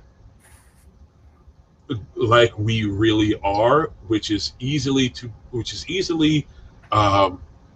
characterized to be a caricature. Yeah, it's easily to characterize, like, hey, big broad ass nose, big ass lips, and get the braids in the heads. Like yeah, we look like that, but if it's drawn, I think from us melanated folks seeing it with even the slightest, I don't want to say extreme, but seeing it on screen and animated, we may perceive it as being too extreme. So I think that the animators I think the animators may try to err on the side of caution and literally draw them identical to their white counterparts, but just color it in. I got an answer for you. So this movie won an Oscar. It's called Hair, and it's drawn like the animation and everything literally represents us and how we look and who drew it? Huh? Who drew it? I doubt that was animated and drawn by non-blacks because of the way it looks. If you look at Bebe's kids, okay, they look black. But if that wasn't Robin Harris, a hood favorite, something that we knew about before the movie came out, it may have been met with some scrutiny, like, why are they drawing black people like this? So it's almost like you're damned if you do, you're damned if you don't. I say, if you're going to take, let's say, use Soul as an example, even like Princess and the Frog, if the lead artist is African American and everyone else through that lead artist shows that they can draw the style that lead artist wants, then Disney can defend it. But if you have a lot of Caucasian people drawing safe, just so then they can make the most money, that's when things gets a little bit dicey. Yeah. But let me counter that by saying it's called Hair Love. That's the name. Yeah, and somebody else made something identical of it, and they took it down because it was too close to that. But Brantley, to touch on your point, like, was Princess and the Frog done in the Disney style? Yes, it was. Yes. Okay, but is that wrong because the Disney style is this, and we just changed the skin tone colors? Is that wrong because it's in the Disney style? If you want the general public to believe that is a Disney princess, then it needs to be in the Disney style. So then is she properly represented as a Disney princess drawn in that style, who just happens to be of the dark brown Pantone number 562? I mean, she's properly represented as a frog in the movie. Oh my god! I mean, before she turns into a frog, but okay. No, because she's not even a princess until after the fact. Even then, she's like, "Oh my god, I'm so happy because I'm married rich now." That's even though like she still gets her restaurant and stuff like that. Wait, is she the only Disney princess with a mother? Yes. Yes, she is. No, she's not the only one with a mother. All of them mothers are dead. Hold up. Yes. All the mothers are dead, but she's the only one with a mother. I'm thinking. Hold up. I'm thinking. Take No. I got it. Shiri is. She has a mother. Just Disney princesses, right? She's considered a Disney princess. Who? Shiri from Black Panther. She has okay. But she's not a Disney princess. Yes, No, she's not. She's a Marvel character. Yes. She's a Marvel character. She's not. She's not branded as Disney princess. There's a strict line of Disney. She's not in that room in Wreck-It Ralph with the rest of the Disney princesses. So she's not a Disney princess. Yeah. She's a Marvel princess, but she's not a Disney princess. Ooh, Moana. Is Moana's mom there? She's not a mom. Is she a princess? Moana has she's a not mom. a princess. But Moana's not a princess. Dragon underscore PF.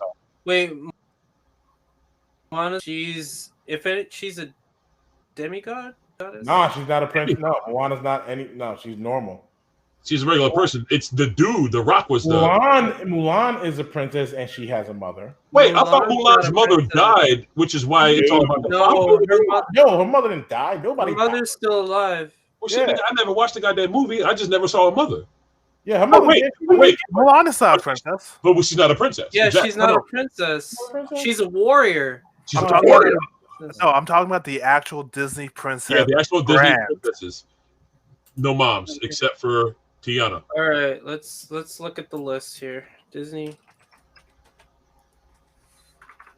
Mulan has a mother, but she's not a princess.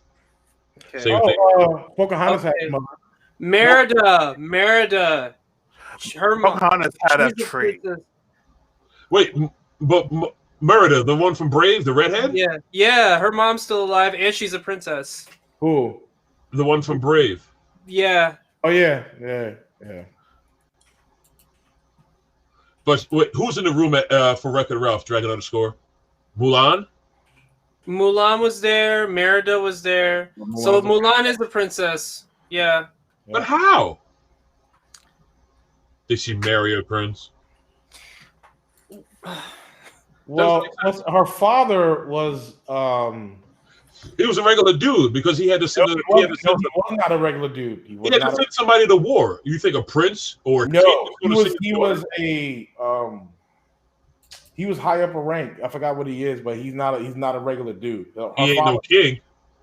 No, he wasn't because there was. She ain't no princess. She ain't no princess. What the fuck? There's only 1, 2, 3, 4, 5, 6.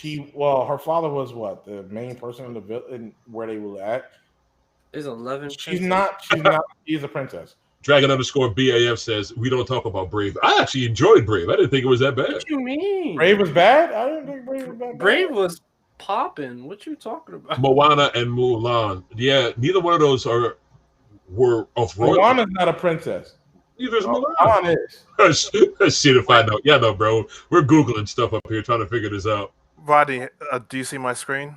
Yeah, let me show it to you. Let me turn this on for you. Boop. There you go. Oh, yeah. Okay, so they gave her curly hair. Oh.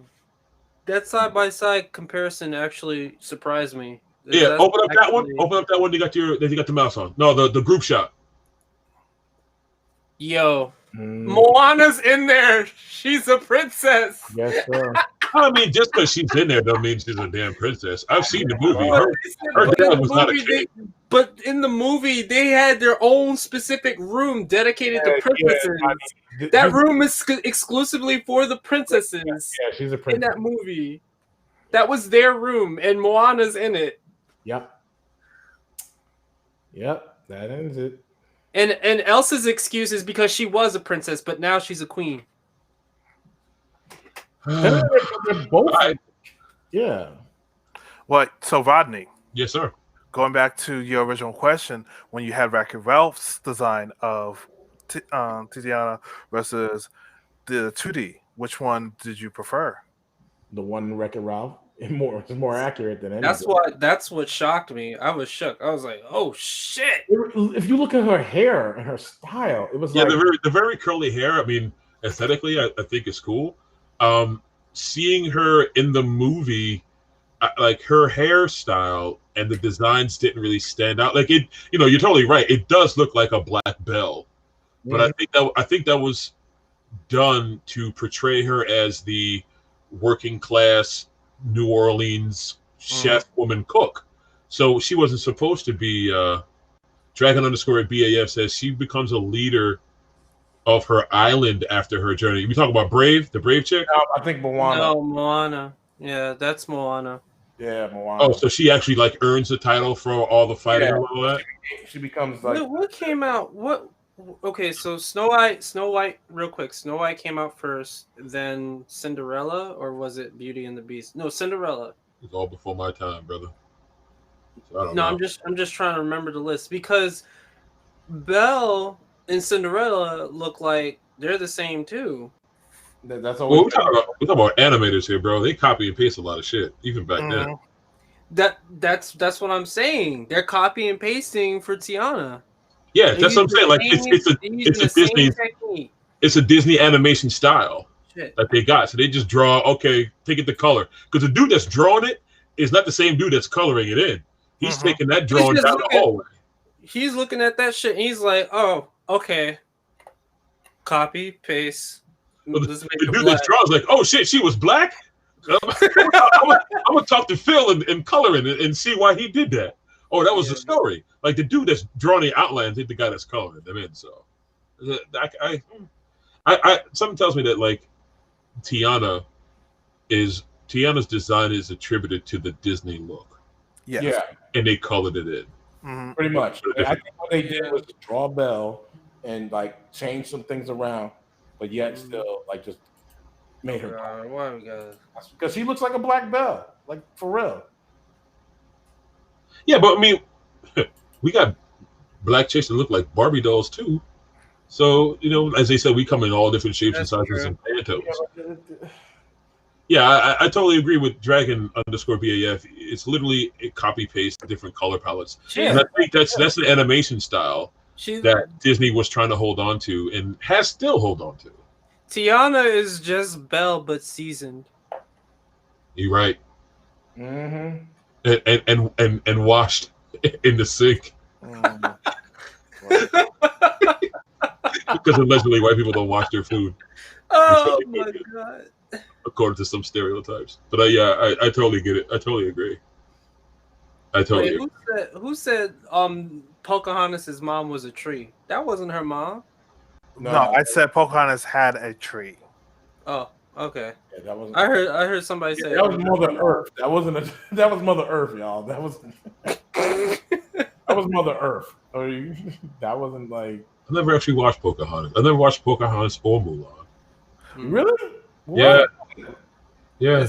Perfect opportunity. What did Captain Rob say? He said, "Damn, going way back with Bebe kids." Oh shit! He said Mulan's parents are alive. Are She alive. took her father's place to fight for the Huns or something. How the hell y'all seen it? I don't see. Where y'all seeing That's it? on my chat. Oh, I'm sorry. On your chat. Okay, cool. Yeah. I got dual monitors, so I can see both. Yo, she's getting her own series. Who? Tiana. She's getting a TV show. Let me do that. You gotta make sure that Is it a cooking show? Is he human? Is it a new news or is it old news? If it's old news, Hold on. Dragon_BF says, "What do you guys think of the remake?" I didn't watch it, so I don't know. Remake of what? Right now. Go on. Yeah. I didn't watch it yet.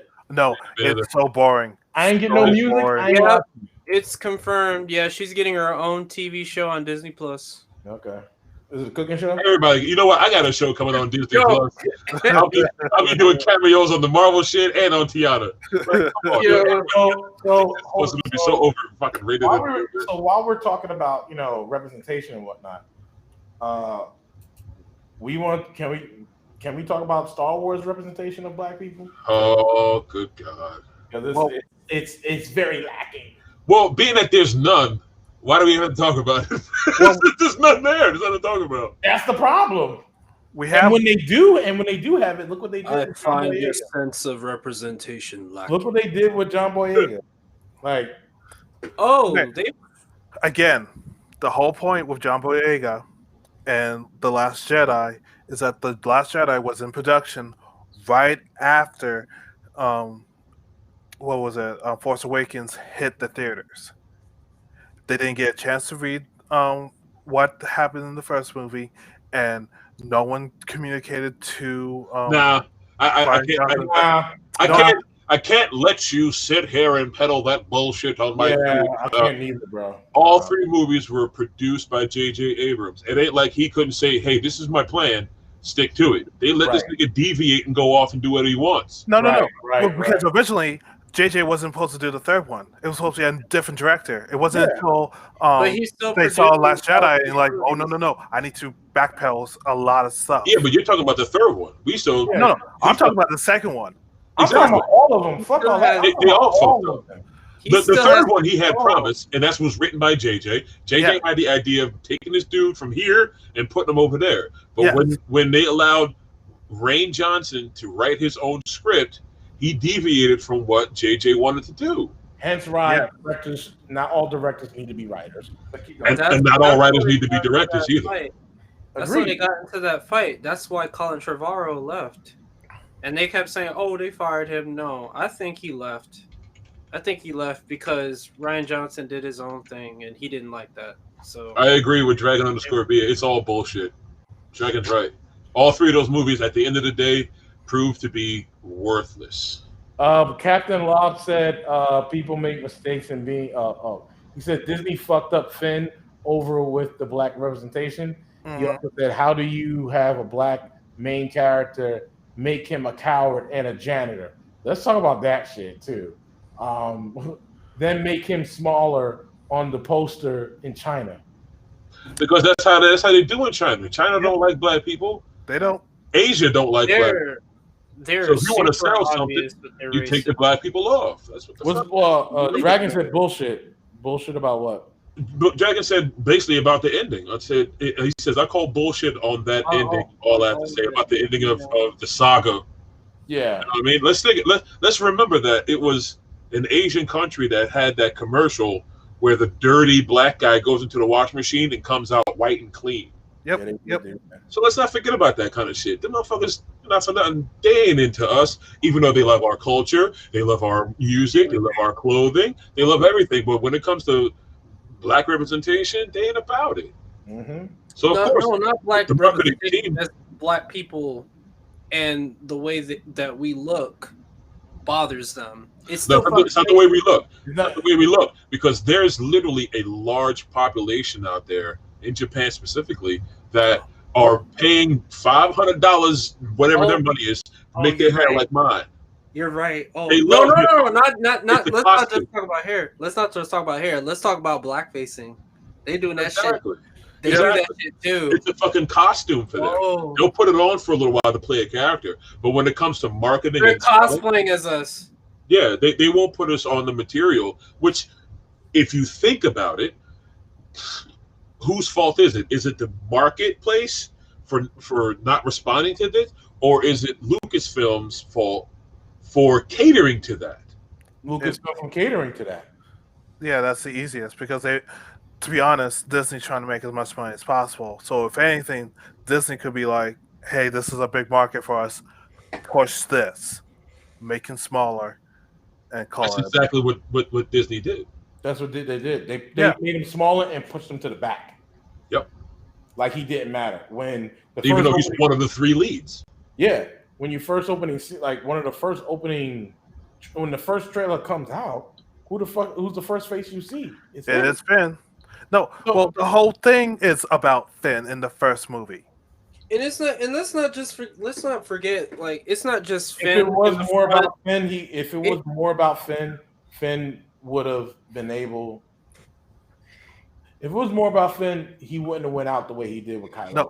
No. Hold on, guys. Hold on. Derek, go ahead, man. Okay, we also need to consider this. We also need to think about this real quick. He wasn't just the face on the first poster for The Force Awakens.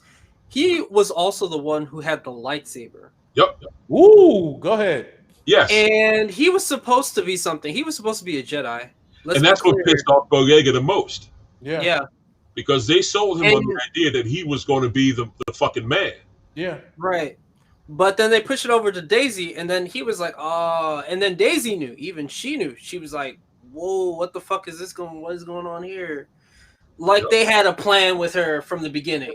You know that. You know, Daisy was supposed to be the Han Solo of the group. She was supposed to be the Han Solo because she's the pilot. Yeah, because he's the fucking pilot. No. Poe was supposed to be Han Solo. Poe's the pilot. No. Poe was supposed to be dead. Daisy's supposed to be the Han Solo of the group. Because she knows all the technical shit. She knows all. Why you think her and Han was bonding the way they were?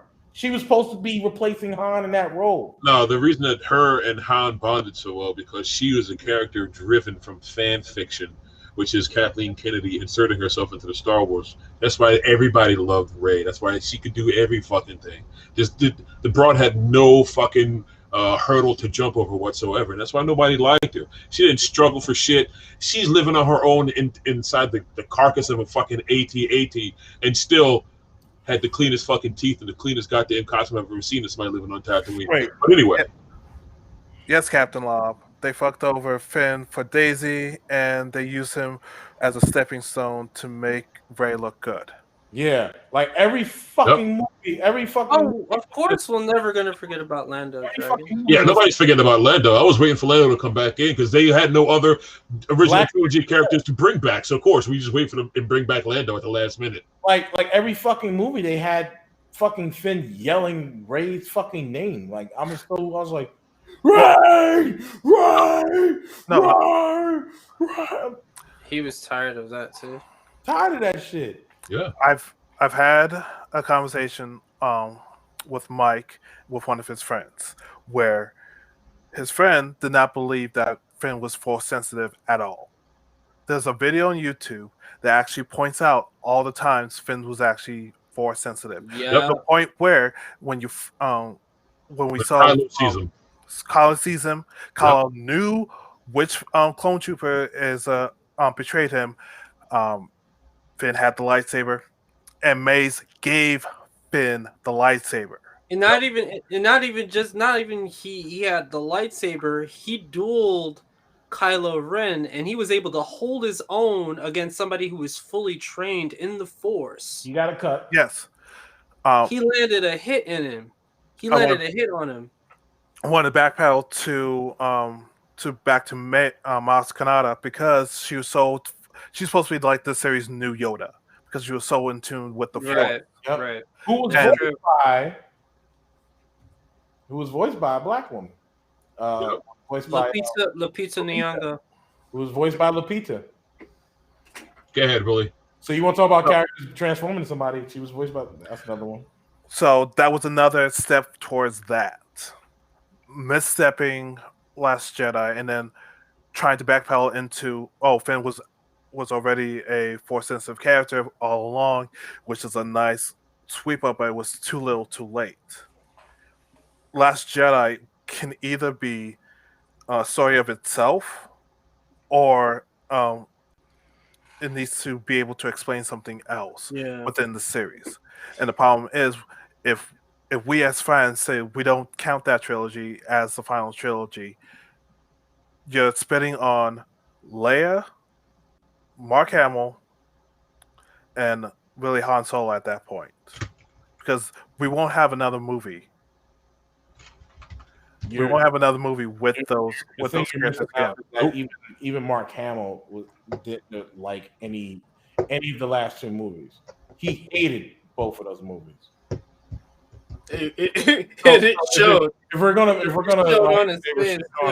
like Mark Hamill hated both of those movies, The Last Jedi and the shit don't make sense, huh? Because the shits don't make sense. Mark Hamill's a man that's been reading scripts since he was a teenager. And he reads The Last Jedi like, wait, what? What the fuck? What? Why are you destroying my legacy and the character that made me? Why are you doing this? That's, he said he didn't like the direction of where they taking Luke. So, and we got a snippet of where they took Luke in the last movie, but it's like the damage has already been done. Now, when I was talking to Mike about this, the way that Star Wars works sometimes is when you take books, comic books, and stuff like that to fill in the gaps. It's not the right way to do it, but it's the way that makes people feel more comfortable with the outcome of said movie. No. What people? In order to enjoy a movie, I should not have to buy a video game and read 3 books to get the story. I completely agree with that. And what That's people? How, who? What people? Who people? White people? What do you mean? You people. That's when you say something like the people, like the fans. There's no.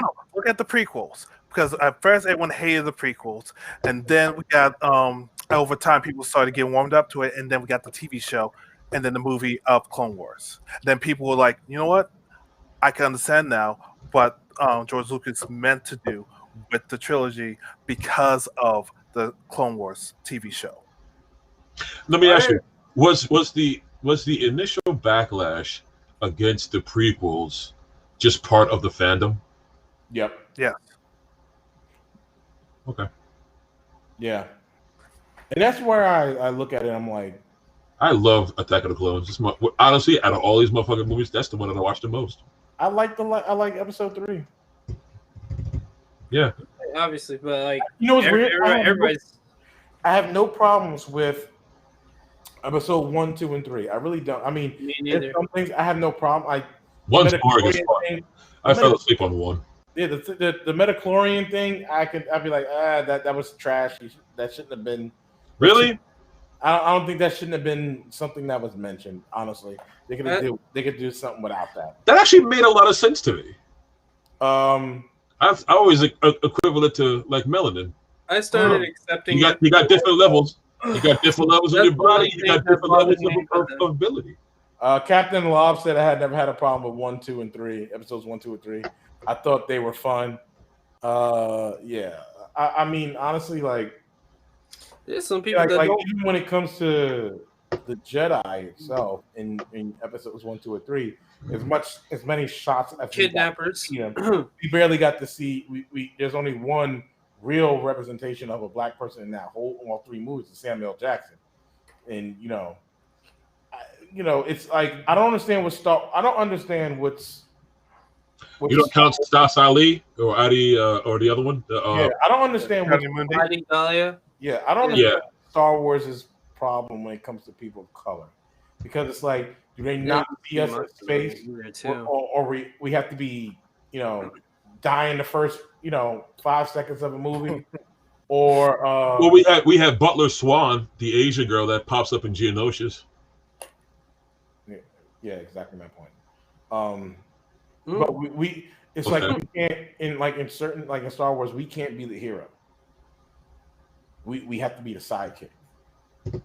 Well, We're rarely the hero in any movie. All these movies had a white lead. And not for nothing, on some real shit, Mark Hamill was probably the last person, not the last, American person to play a Star Wars, like a main, like, like most of the characters in Star Wars, like in the recent movies, was British. Well, look at the original trilogy. 90% of that cast is all British, except for the 3 main leads. Yeah. 4. Carrie Fisher tried to do a British accent. She couldn't. So for the rest of the movie, she was like, fuck it. I'm just going to speak normally. That's just a casting thing because they filmed over there. Yeah. Well, right. But the reason why she tried to do it was because the Empire and the Imperial Senate, all them motherfuckers are British. Yeah. So that's why she tried to attempt that shit. But after, like, realizing that she wasn't really good at it, she just dropped it and just started speaking like a normal American. So when it comes to Star Wars, we saw the new stuff that they're going to be coming out with, right? But if you notice that there's no real definitive, like, Star Wars movie, like, you know what I mean? Like, there's nothing that says just Star Wars by itself with another subtitle under it. There isn't any. No. I got 10, 11, 12 up here right now. Nah, I'm talking about I'm talking about like there's nothing there when they announced. I know what you mean. Yeah, no, they're not doing movies from it. They're not. When they announced all the new Star Wars stuff, there was no definitive like Star Wars episode blank. There's nothing like that. There's Star Wars Acolytes, Star Wars Rogue Squadron. It's bad. It's everything built around. That way, it doesn't have to connect. Right, and it's like you're right. It's all a bunch of standalone movies. Yep. Like Solo, like Rogue One. Yep. And mind you, I like Rogue One. I love Rogue One. What if I told you this shit ain't over? What if I told you like I said I got 10 and 11 and 12 up here. Well, let me know if you need. So did George Lucas. It is, and I'm not gonna lie, it's all based on a theory, but I'm like, that actually kind of makes sense. I'm not gonna fucking lie. I'll be honest with you. Talk about it later. Dave Filoni and George Lucas are probably doing the next. Going to be the. Apparently, they have to be the only ones to do it, though. Well, Jon Favreau, Dave Filoni, and George Lucas. Apparently, not sure. I think it's rumor, but they're going to be getting rid of the last 3 movies. Yeah, I've been hearing that too. They've been trying to retcon it, yeah. And I'm okay with that. You know what? In retrospect, I'm thinking that the Ahsoka show will be the one that does it. Mm-hmm. I think the Ahsoka show is going to use those gates from Rebels to go through different alternate realities, which is how she's going to be looking for Thrawn. I love how you make her sound like a talk show host, the Ahsoka show. I mean, we also got to think, Ronnie, that her show is not the only thing that's going to be coming out. You got Acolytes. You got which is going to happen after the end of High Republic. Yeah, did they confirm that or we don't know?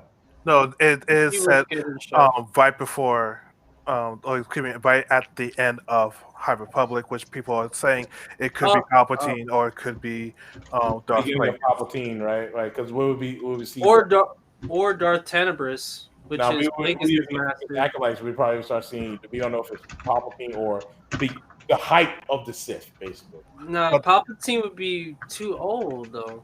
It would have to be Darth Tenebris or Plagueis. Probably Plagueis. We don't know yet. It's speculation. We don't know yet. Yeah. As of right now, from what this is just a rumor, they said that the next trilogy is supposed to be a High Republic movie. Honestly, though, the Acolyte, this is my speculation, is going to be Maul. Hear me out. Hear me out. There was supposed to be a Maul game that took place before the Phantom Menace, and it basically was in between the Phantom Menace and there's a book called like Shadow Hunter or something like that. That's about Maul doing missions and shit. So if you go back and you look at how they changed the canon a bit, if you read the Plagueis book, it shows that while Palpatine was still an apprentice under Plagueis, he had Maul. And if Maul is not a Lord of the Sith, because there's already two Siths in front of him, the best he could be is an acolyte. And there's no other Sith that people love the most that they done brought back 3 times already. So Ray Park is still a viable candidate that can still move and still do what he wants to do when it comes to action scenes. They brought him back to do Rebels motion capture. So we got Sam whatever that does the voice. Sam Whitaker. Right. Star Killer, basically. Yeah. Right. So I think the Acolyte is going to be about Maul. But wait, Ronnie, you know the time. Hold up. Captain Lob said if they were smart, they would have used the actors for the first the actors for the next sequels, but actors hate doing movies and won't be back. He said, I disagree with the whole Maul thing. He was always intended to be a Sith. They just wrote something later on to change it. That's what Captain Law. Yeah, I get what the Cap is saying. But the problem is that they changed Maul's standing in everything with the Plagueis book. And also, if you read the Plagueis book, you see him starting to work on Count Dooku while Maul's still alive, even before the Phantom Menace. So for Palpatine to set all these dominoes up, that would put Maul at a different standing. And which is why when everybody was like, "Oh, it's got to be Plagueis that's coming alive in the sequels," that would have negated Darth Sidious from being a real Lord of the Sith if his master was still alive. What were you gonna say, Derek? I was gonna ask you like the timeline between, because you're talking about Maul being an acolyte, so I'm confused about the timeline now. Same. High Republic. It takes place at the end of the High Republic. What is the timeline between the end of the High Republic and the Phantom Menace? A long time. So it can't be Maul. We don't know where does the Acolyte take place in the timeline. We don't know. That's the thing. So it is all rumors. Okay. So it's not totally possible. No, because you're saying it was a long time ago, like hundreds or even thousands of years, because the High Republic. No, the High Republic. The High Republic is 200 years before Skywalker saga. Yeah. So it's a long time. We don't know where Acolyte is going to be starting from. It's just rumors right now. We don't know. They just announced Acolyte. They didn't say where it's going to start or anything like that. He's talking about. Oh, by the way, Rodney, he's talking about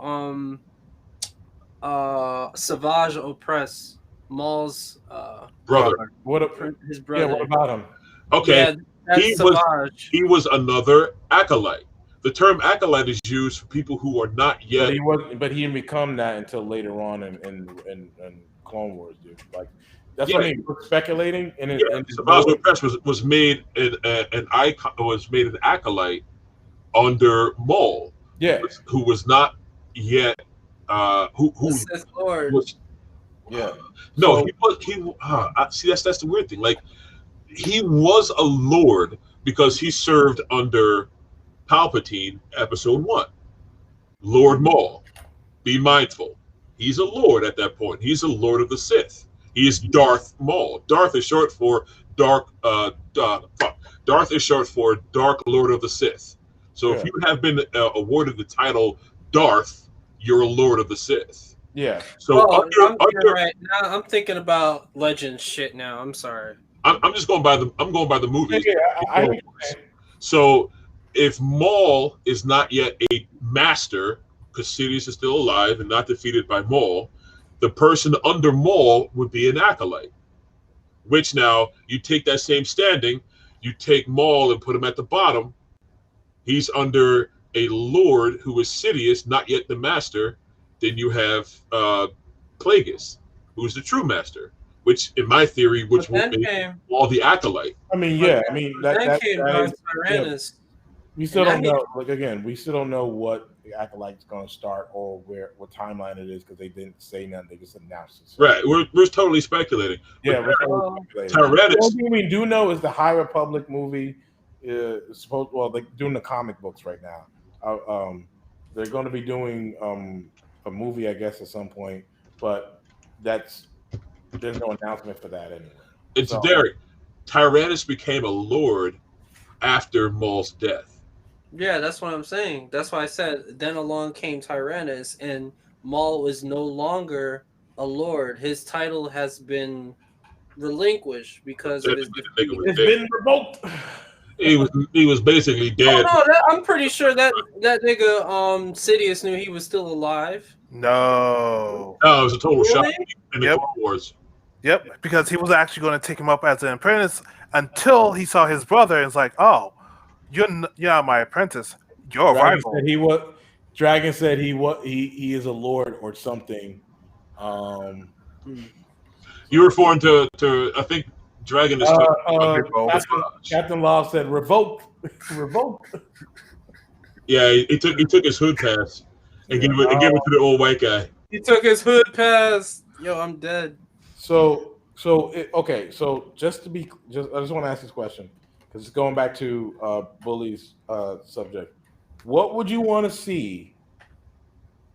What type of representation would you want to see in a Star Wars movie? Less humans, more aliens. For one. Okay. Let's not have like a Caucasian hero or Shiro. Let's have someone who is not of let's have something more pure. Not excuse me, pure is the wrong word. Yep. More Aryan. Sorry. No. Just like something like that could be more universal. Besides our Caucasian. So you're talking about movies or just any? No, I'm talking about movies. So if you're being technical, you're talking about just aliens. So you just said aliens. Honestly, let's have a Mon-Calamari Jedi. Who? A Mon-Calamari, like Admiral Akbar. Yeah. Mon Calamari. You already see that? No, we already got that, and that's the thing when you have that already in not only in the not only we saw something like that in Clone Wars, we saw something like that in we already seen that. You got to come up. The general public doesn't. No, what I mean. Okay, so here's the thing. Well, wait a minute. Wait. Hold on. Let them finish answering your question now. When you have something like that, which we've seen them before, yes, but we don't know the culture. The general public don't really know them. Let us see how the other species live. Because if you look at Twi'lek, when I see a Twi'lek, I see someone who's closer to me as an African American human being because I see backstory. Exactly. But there you go. That's it. I totally get what you're saying. Yeah. My issue with that though is I think having an alien as a lead is like super stressful on a filming aspect. Yeah. And if you're hiring and these actors who want their face on screen, like there's a bit of it's a bit of a thing with that. Like the whole thing Pedro Pascal about having the helmet on the entire time. The original thing, David Prowse, like he wore that suit under the impression that he was going to get his face on screen. Yeah. You know what I'm saying? Like but also, if you're looking at that, it goes to show you that you don't technically need to have your face put out there like that to actually make a good good show or movie. So, yes, but as actors, these motherfuckers want to sell yourself. The thing is, like, here's the thing. You're gonna get, you're gonna get the money because you're the lead actor in the first place. The thing about it, if it's good, the one thing I can't stand a lot of times is when it comes to superhero movies, sometimes they're so quick to unmask themselves, and I'm like, that's too much. Like it's too much. I understand when they take it off when they're by themselves and whatnot, or around other superhero colleagues, but they take it off, and sometimes I'm just like, why are you doing that? Like, you don't need to take off your mask just to have a fucking kiss or whatever case may be. Like, it just sometimes it doesn't need to happen. It does from a marketing point of view. You're paying for an actor's face. Mm-hmm. Think about Deadshot with Will Smith. You think Will Smith would have spent that entire movie with that mask on? No. All that money they paid Will Smith's fucking face? Deadshot? Yeah. You think they paid all that money to have Will Smith underneath that mask? It's because it's Will fucking Smith. Exactly. They're paying an actor, and the actor's career is based off of his face being on that big ass screen, and the toy being his face, not a bucketed helmet or a mask. Right. How many actors have a successful career playing a masked person? Voice actors. Not counting cartoons and voice actors. I mean, characters other than Ron Perlman, Clancy Brown, because he's in The Mandalorian. Mm-hmm. Who else has made a name for themselves under makeup? Under makeup? Under makeup, prosthetics. You know what I'm saying? Helmet, mask, all that stuff. Yeah. Take out Pedro for the Mando. Mm-hmm. Who else you got? I can't think of anyone else. I would have said Chris Evans. Chris Evans? Fucking Captain America? Yeah, mask is off all the time. Man, this dude, goddamn, they got his shirt off in every scene. Nah, get out of here. Next. Mask is off. You don't look, Robert Downey Jr. He shoots that shit with the mask off, and they just put it on him digitally. Yeah. No, you don't make. You even see inside the helmet. Here's the thing too. Exactly, you can see inside the helmet. Like, we don't need to see the inside of his helmet. Yeah, we're looking at him inside of the helmet, though. That's the thing too. It's like, so he's getting his face time because we're seeing him inside the helmet. Yeah, but you ain't gonna see that same shot inside Star Wars. You ain't gonna see the inside of a Stormtrooper's helmet. No. You ain't gonna see the inside of a Clone Trooper's helmet. So you tell me an actor that has Captain Love said I was gonna say Mike Myers guy, but then I don't know who. Exactly. He said Mike Myers guy. Okay, I'll double down on that. Wait. Freddy Krueger. Yeah, I was gonna say him. England. Robert England. Mm-hmm. Those are all villains too. That motherfucker's face. They're all bad guys. He's still the face. I'll say this: face of Hugo Weaving in the first beginning of Hugo Weaving in the first act of Captain America. Other than that, he was in that mask the entire time. Yeah, but you knew Hugo Weaving from Lord of the Rings before he did that.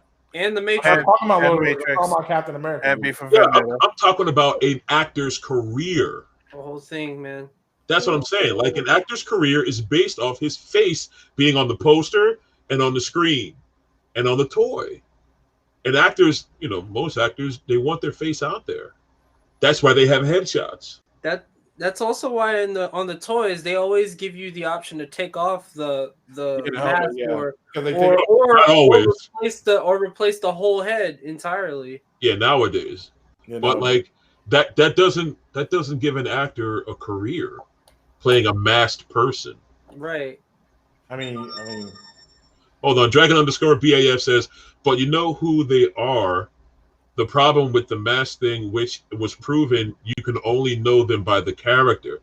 That can put you in some pigeonholing. Yeah. Robert Englund. But that didn't put hold up. You said could that put that in the pigeonhole? But when Robert Downey Jr. did the first Iron Man and the second Iron Man, he was already Robert Downey Jr. Yeah, he was already yeah. So did it cripple his No, it rebooted him because Robert Downey Jr. was a very big risk, but Robert Downey Jr. was not an unknown actor. No. Right. So same thing that goes with Ben Affleck. Everybody know who Ben Affleck is. But what masked character has Ben Affleck played? Batman. The Batman, Daredevil. He spends half the movie as Bruce Wayne. Number one. He spends half the other movie as fucking Matt Murdock. Number two. Number three, Ben Affleck was Ben Affleck before taking those two roles. Well, he got bigger after Daredevil. Or the actor who plays Worf on. You can't even think of his name, nigga. It's Michael Dorn. Ooh. Because you said the actor that plays Worf. His name is Michael Dorn. The actor. Right. But, you know. You set this up like, let's figure out this right here, right now. You didn't give me a chance to do any research.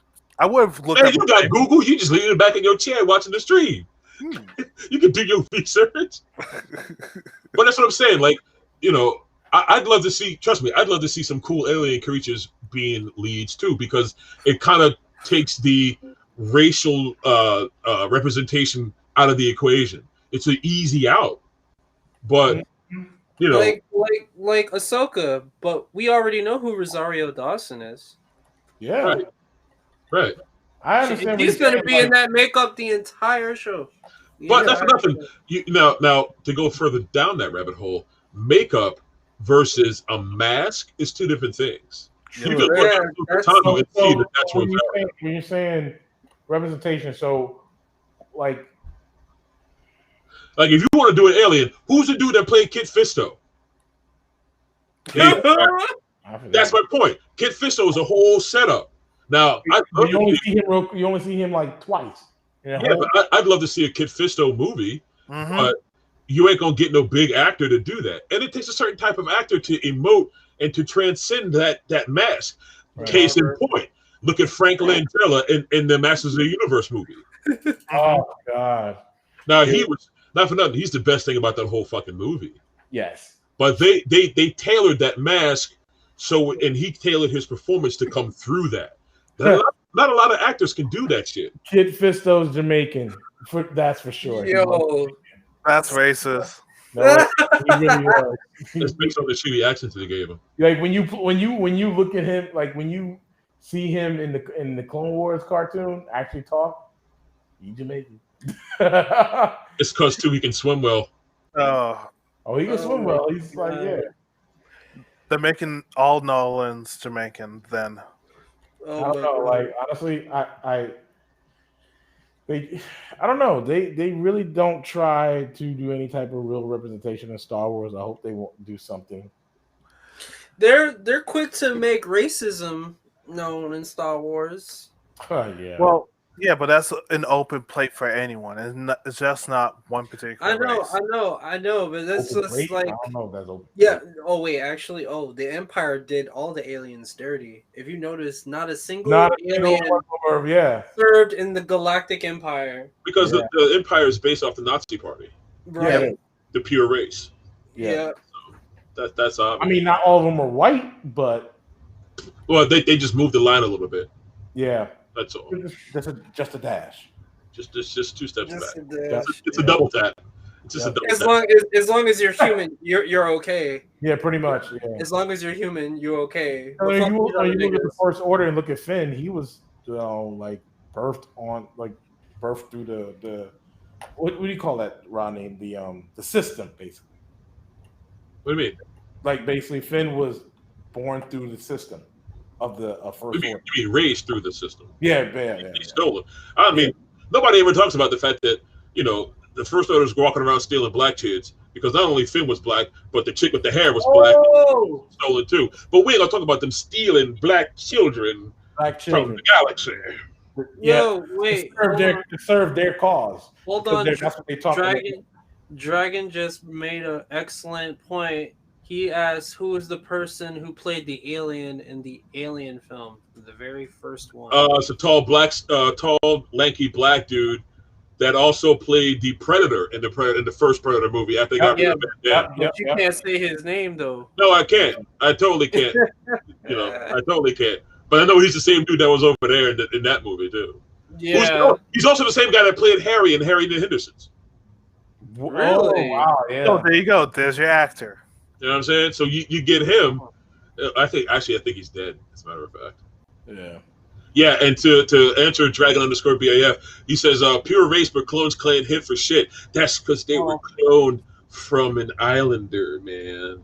See, the Empire wants the pure shooters, man. That's why they stopped using the clones and started using enlisted white folks. And then they stole the black kids because, the evil Empire steals black children. But hold up, wasn't okay? Hear me out. This is something I got confused with. The clones, right? Yep. Weren't they dated like after Order 66 to just die off? They phased out. You didn't have the chip out of your head? No. They phased them out. The stormtroopers you see in like Empire, Jedi, those are real people that were in. Yeah, I know that. No, they had a shelf life. But what I'm saying is like the clones, right? Mm-hmm. There was a lot of clones.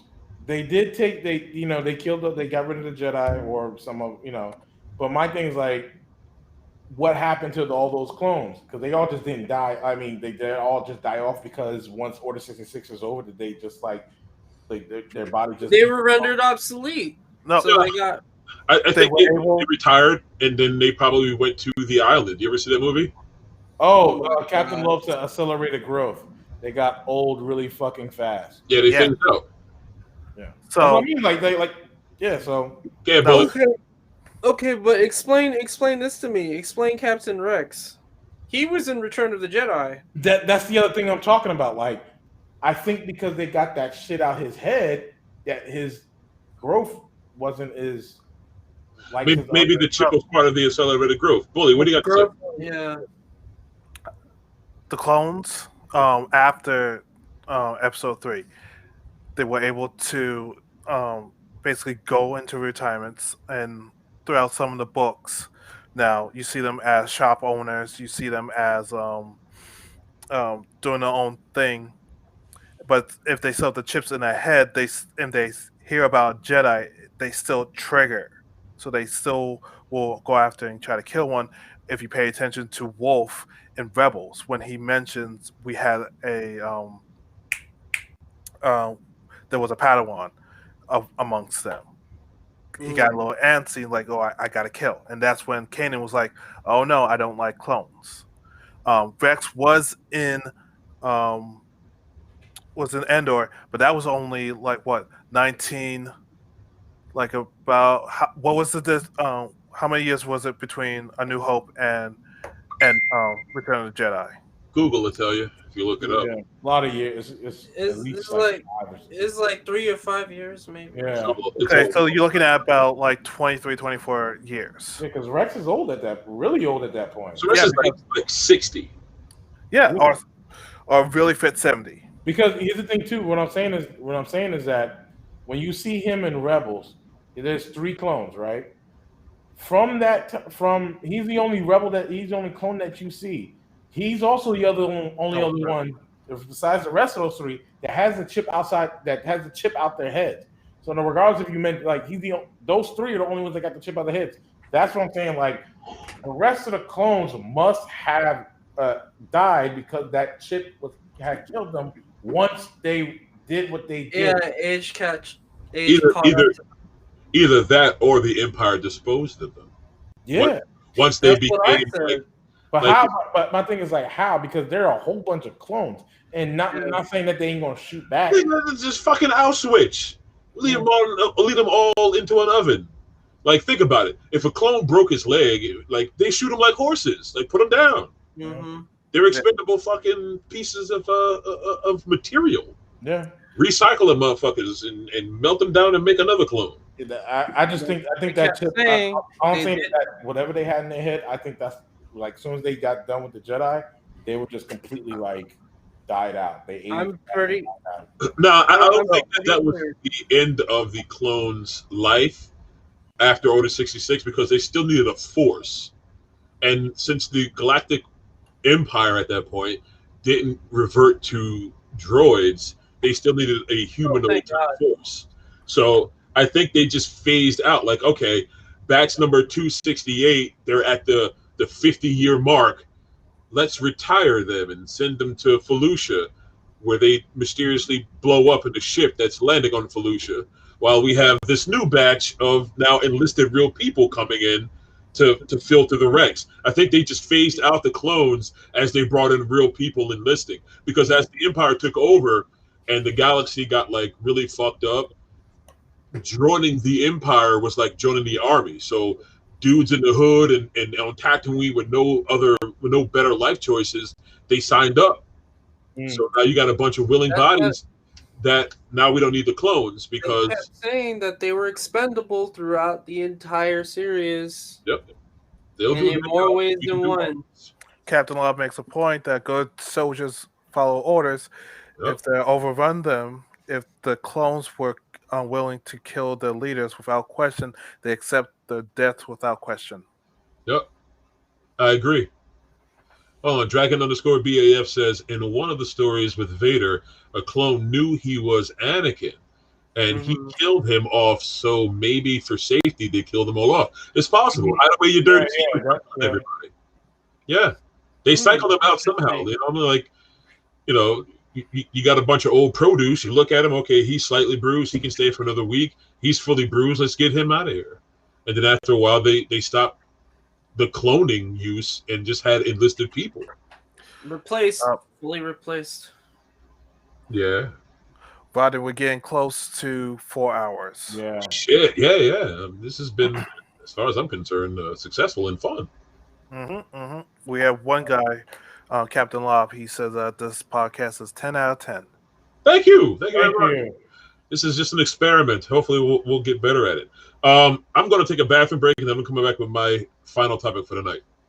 Okay. Old man bladder. I will be right back as well. Talk amongst yourselves.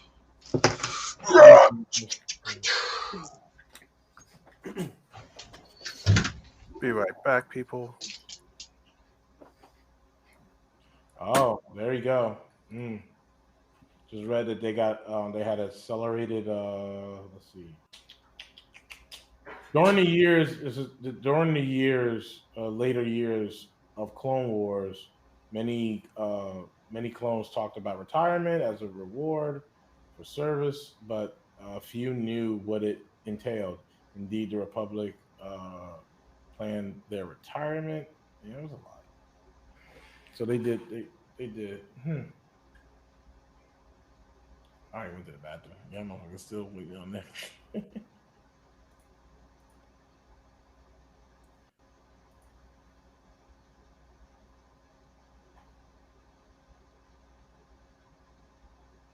Yep, it's like the Death Troopers replaced the droids. Yep.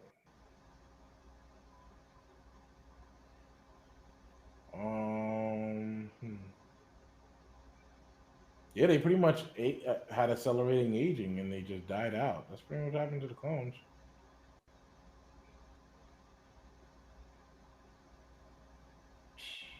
Yeah.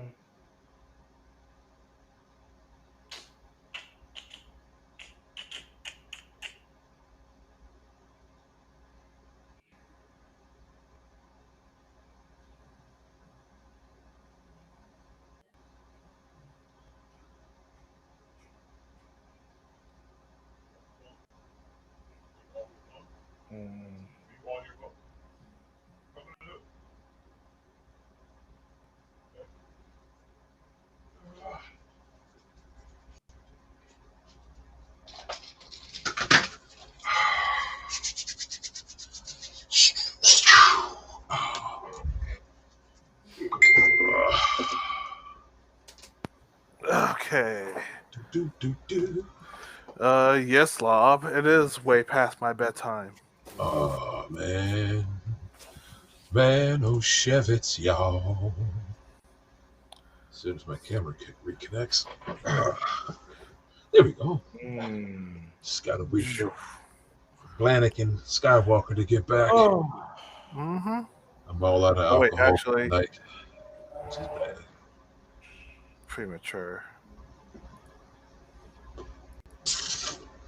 But this is fun. So, just a side note. So, I turned off OBS and just using Restream directly seems to work a lot better, at least for this capacity. Like you can stream from Restream without using OBS. Yeah, right, yeah. And that seemed to, at least for my computer's possibilities.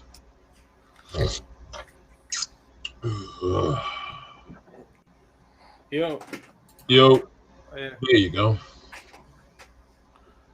All right, so my last topic, which I don't know if y'all want to really want to get into that rabbit hole or not, is time travel. You mean is it Time possible travel or in what, or time travel in general? yeah. Time travel, if it's possible in our reality, and also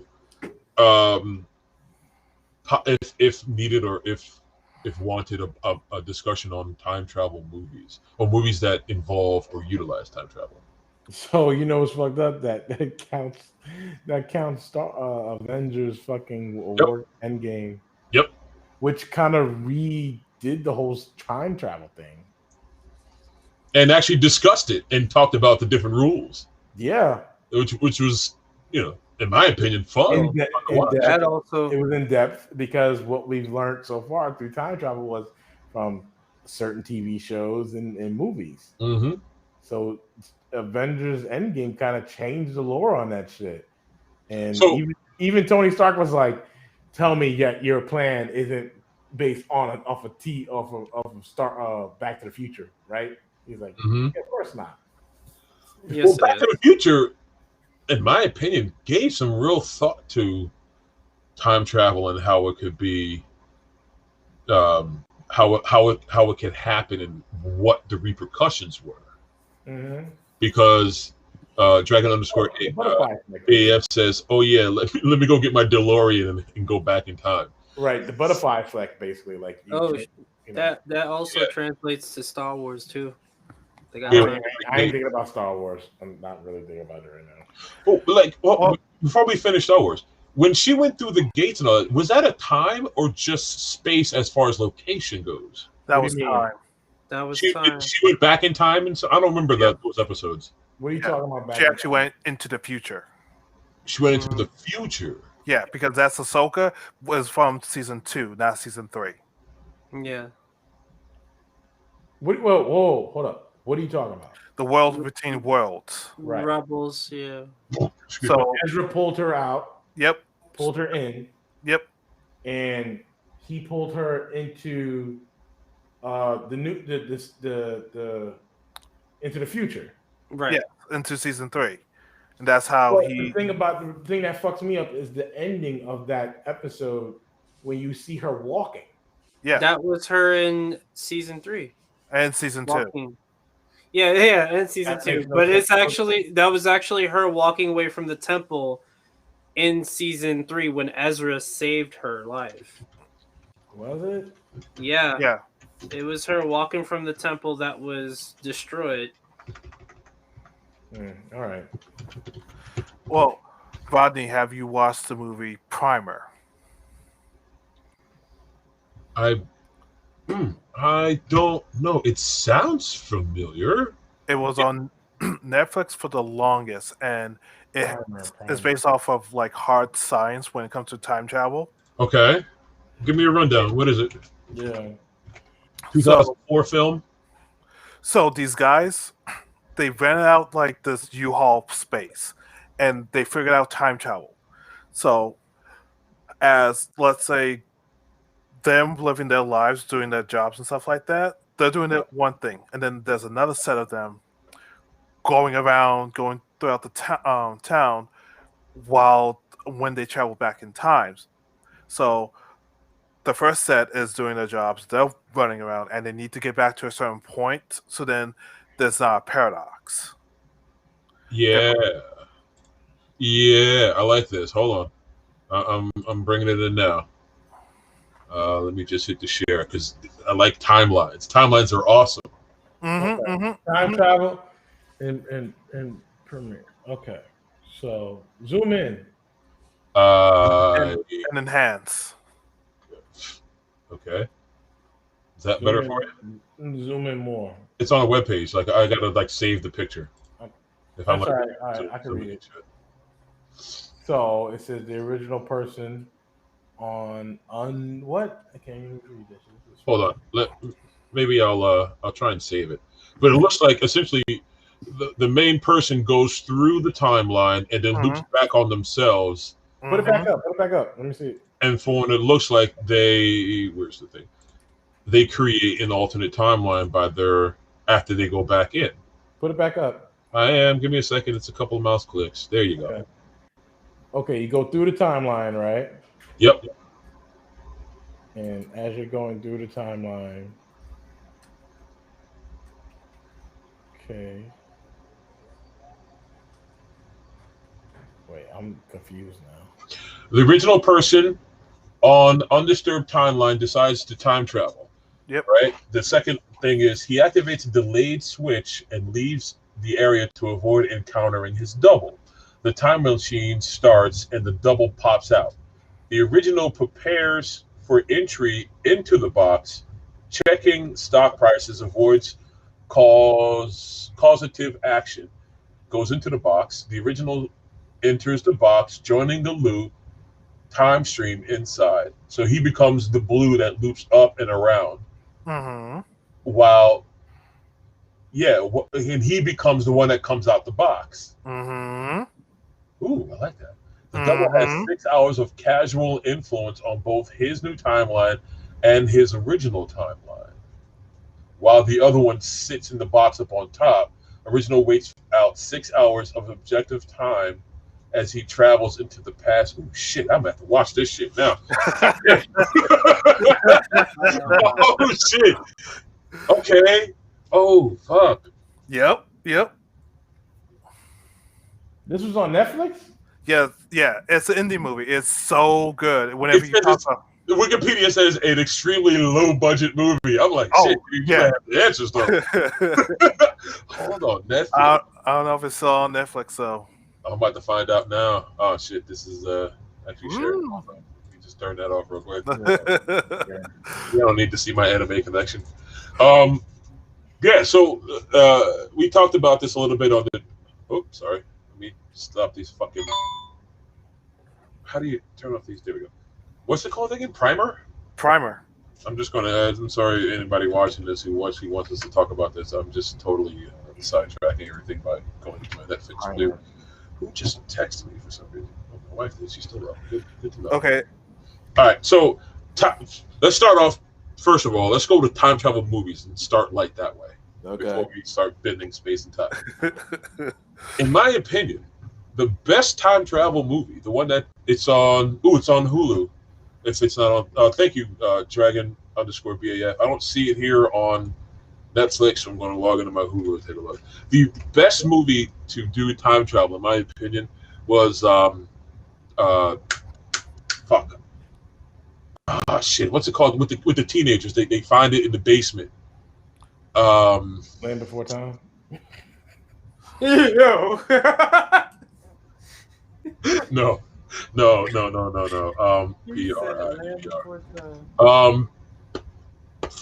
It's in the basement of the kid. Project Almanac. Almanac. I don't think I've seen that one, but go ahead. So essentially, this kid, it starts off, a regular teenager guy. The father dies. He had a whole workshop in the basement. So he's watching an old video of his 5th birthday party, and he happens to see himself in a mirror on the videotape. And he's like, wait, what the hell? Like, that's me. Like, he's looking at an old videotape. Like, imagine watching a tape of your 5th birthday party, and you happen to catch an image of yourself now in a mirror inside on the tape. And so the whole thing leads up to him being there. It's trippy. So like he shows his friends, he's like, yo, like this is crazy. That's me. And he shows like he's got this keychain and a backpack and he looks a certain way.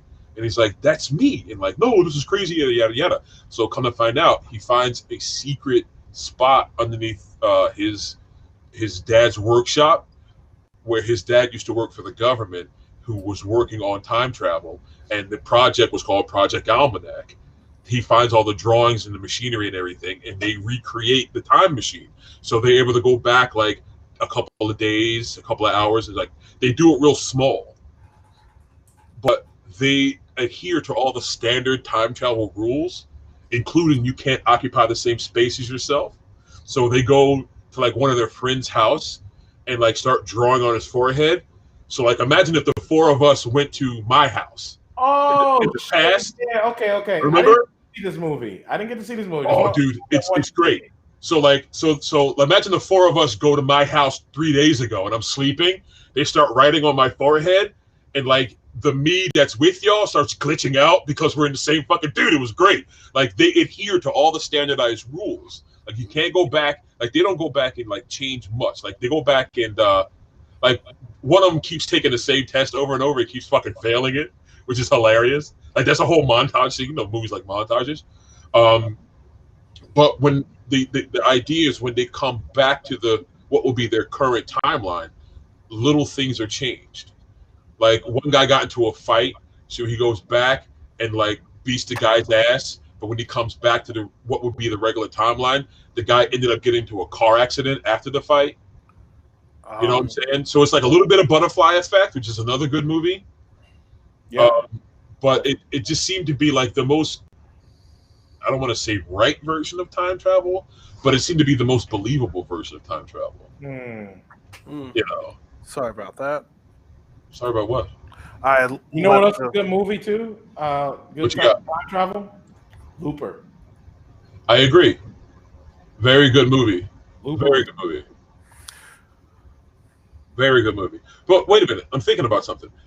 Who puts the message on the arm? Is it the younger Bruce Willis or the older one who scrapes it into his arm and it pops up to the other one?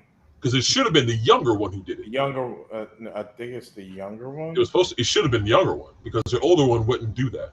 Yeah, I think it was the younger guy. Yeah, who did it. I'm not seeing it on Hulu. Maybe I gotta try searching again. Dragon_BAS. Is it like on one of the hubs? Because I tried searching for it and I got Deadpool and Primal Prisoners and some other shit that didn't pop up. You need to rent it on YouTube or Amazon Prime. Like, Amazon. It's $3. Oh. You know, it was a good time travel movie that's kind of slept on. Deja Vu. With Denzel. Mm-hmm. What do you think? Yeah, it was. I enjoyed the ride. I usually try to find like there it is. Yeah, I see it on Amazon. I'm gonna rent this shit. I'll watch it tomorrow. I usually try to find like flaws with, movies like that and shit. Is there a trailer for this? Ooh, we can do a watch party too. Add to the list. Deja Vu was cool. Like I liked Deja Vu up until like he squeezed himself into the time machine and like zapped back. But I liked how Tron shit. Painful it was. Like in every other movie, it doesn't seem as painful. Was he hurting? I don't remember. Yeah, remember time traveling. He had had a heart attack. You start going. You literally you putting yourself into. I think it was the past. So he was having a heart attack when he was in there. When he was coming out of it, like they had to resuscitate him, like jump his heart and everything. And he had to be naked in the time machine too. Well, you always have to be naked. That's Terminator rules. Yeah, but that's other ways of like it's weird. Like it wasn't like, he got up and walked around. No, he was like dying. When he go, who resuscitates him in the past? And how do they know? I forgot. I think they did it. I forgot where they sent him to, but it was like I can't remember. I think it was a hospital or it was the same type. It was the same people that were there. I forgot, but it was it's crazy. I gotta rewatch it again, but I forgot what they did, like how to resuscitate him. But I have to go back and watch that. Did you guys see the newest Terminator movie? Excuse me. No. Nope. Yeah. We're not doing that, Rodney. We're not doing about your Terminator rant. No, I'm just strictly staying to the time travel theme. I like Time Cop. Yeah. I love Time Cop. Yeah. Jean-Claude Van Damme. Yeah, with the mullet. Yeah, he. They had a lot of theories about time travel with the, two the same space, two the same objects can't occupy the same space. Right. you know, something happens to me here, you get the cut, you know. Yeah, like that kind of stuff, in my opinion, is logical. Like if I cut myself in the past, I should have it as a dried up scar in the future. They didn't do, but that didn't work in the Avengers, though. You know what I mean? Because I think the concept that they're trying to, well, like we have See You Yesterday on Netflix. Ooh, yeah, I started watching that. I got to finish that. See You Yesterday. What? It's another movie about time travel. I think this young girl goes back in time to save her brother who gets shot. It's called See You Yesterday. I didn't finish it, but it's Dragon _ BAF says it was dumb. You know, I like time travel movies. I'll watch it just to see. But I wonder if the younger version of me makes a scar, I will have it theory would really work. Right. But who would cut you? That you can't cut yourself. See, that's another thing too. Like you that's what happened in Looper. Right. In Looper, Jordan Gordon-Levitt, he cut like meet me in the yard or some shit on himself. Yeah. So in other words, they were in the same place, and he wrote on his hand, he wrote on his arm, "Meet me here," right? Yep. And what the thing about it is that he can see that because the old version of that shit. Yeah. Yeah, Bruce Willis had it, and it was like a scar, like it had been there for years. Yeah. That's because his younger self did it. Right, but if you think about it, utilizing the Back to the Future theory of going back in time creates an alternate timeline. Technically, Bruce Willis was in this timeline and would not have that scar. Nah, but the problem is they were in the same space. They were both there at the same time. I understand that, but Bruce Willis was from a different past. Yeah, he was. So why would he have that scar?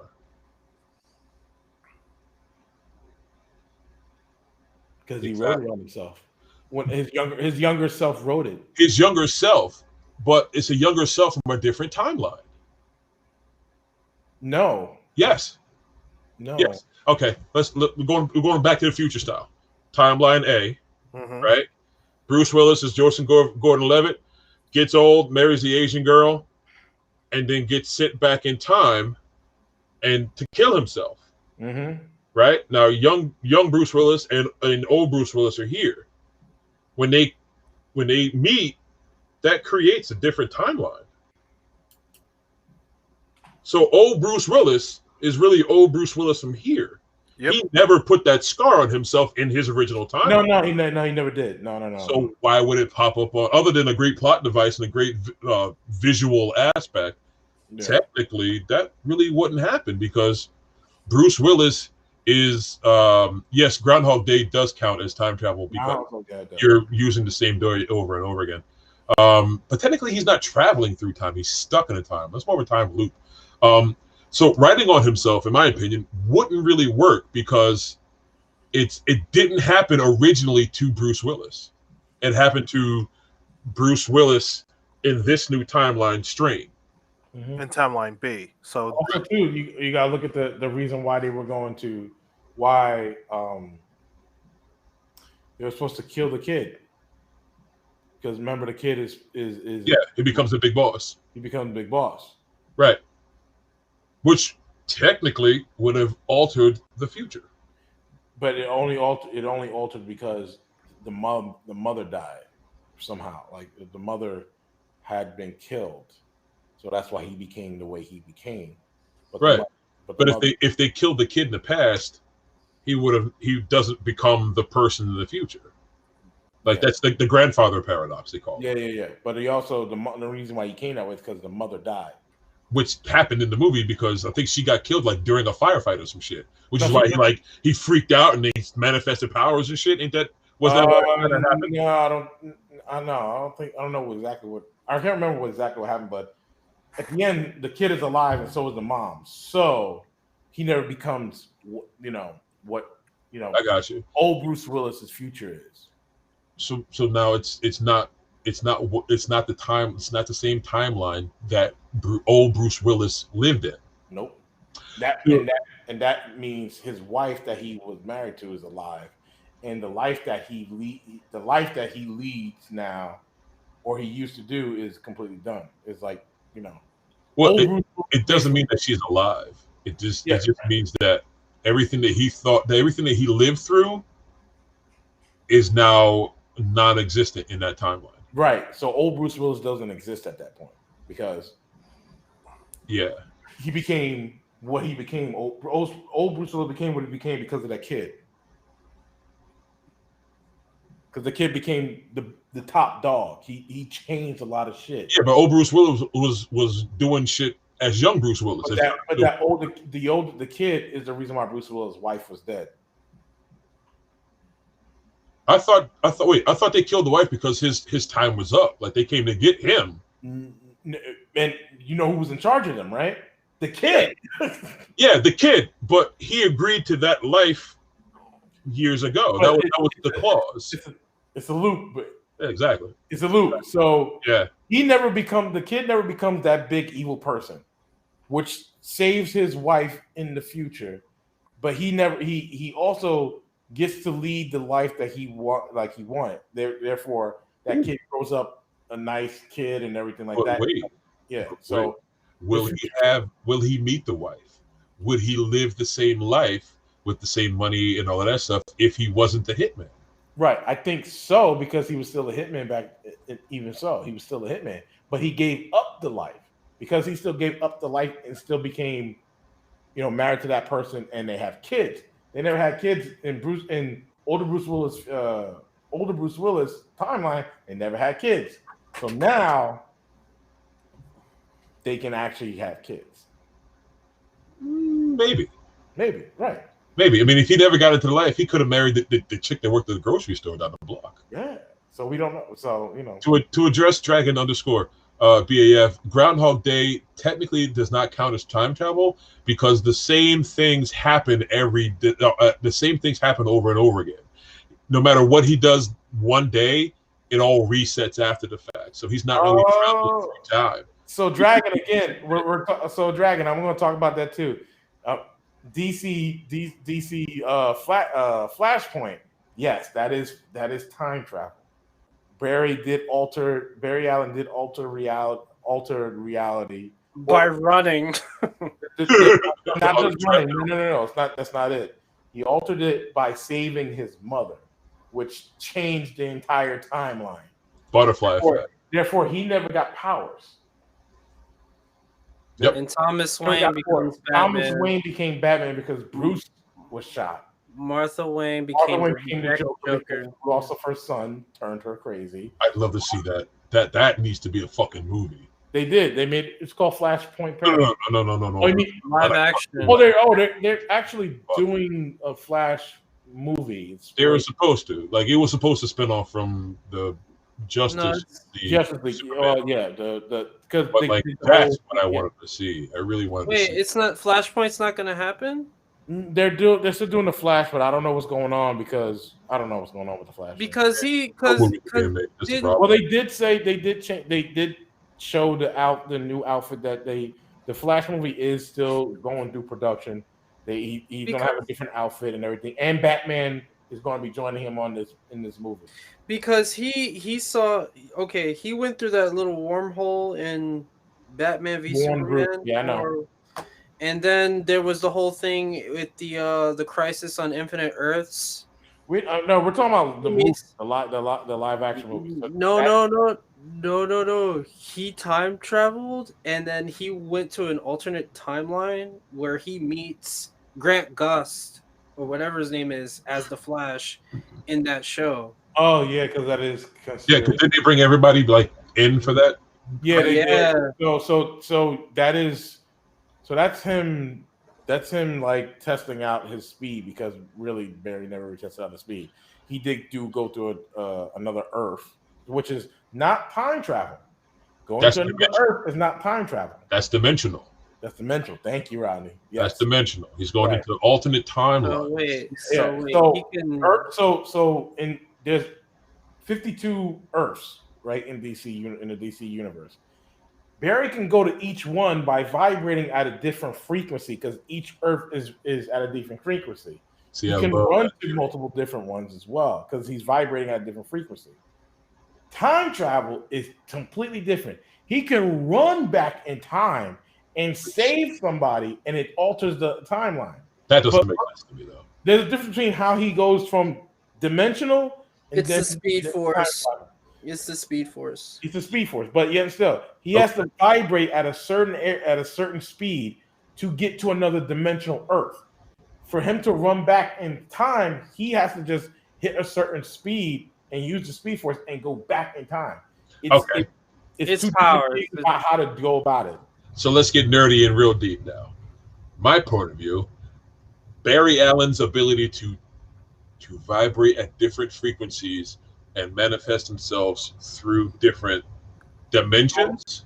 He goes to another Earth. Dimensions. Yeah. Makes total fucking sense. Okay. But the ability to run fast using speed.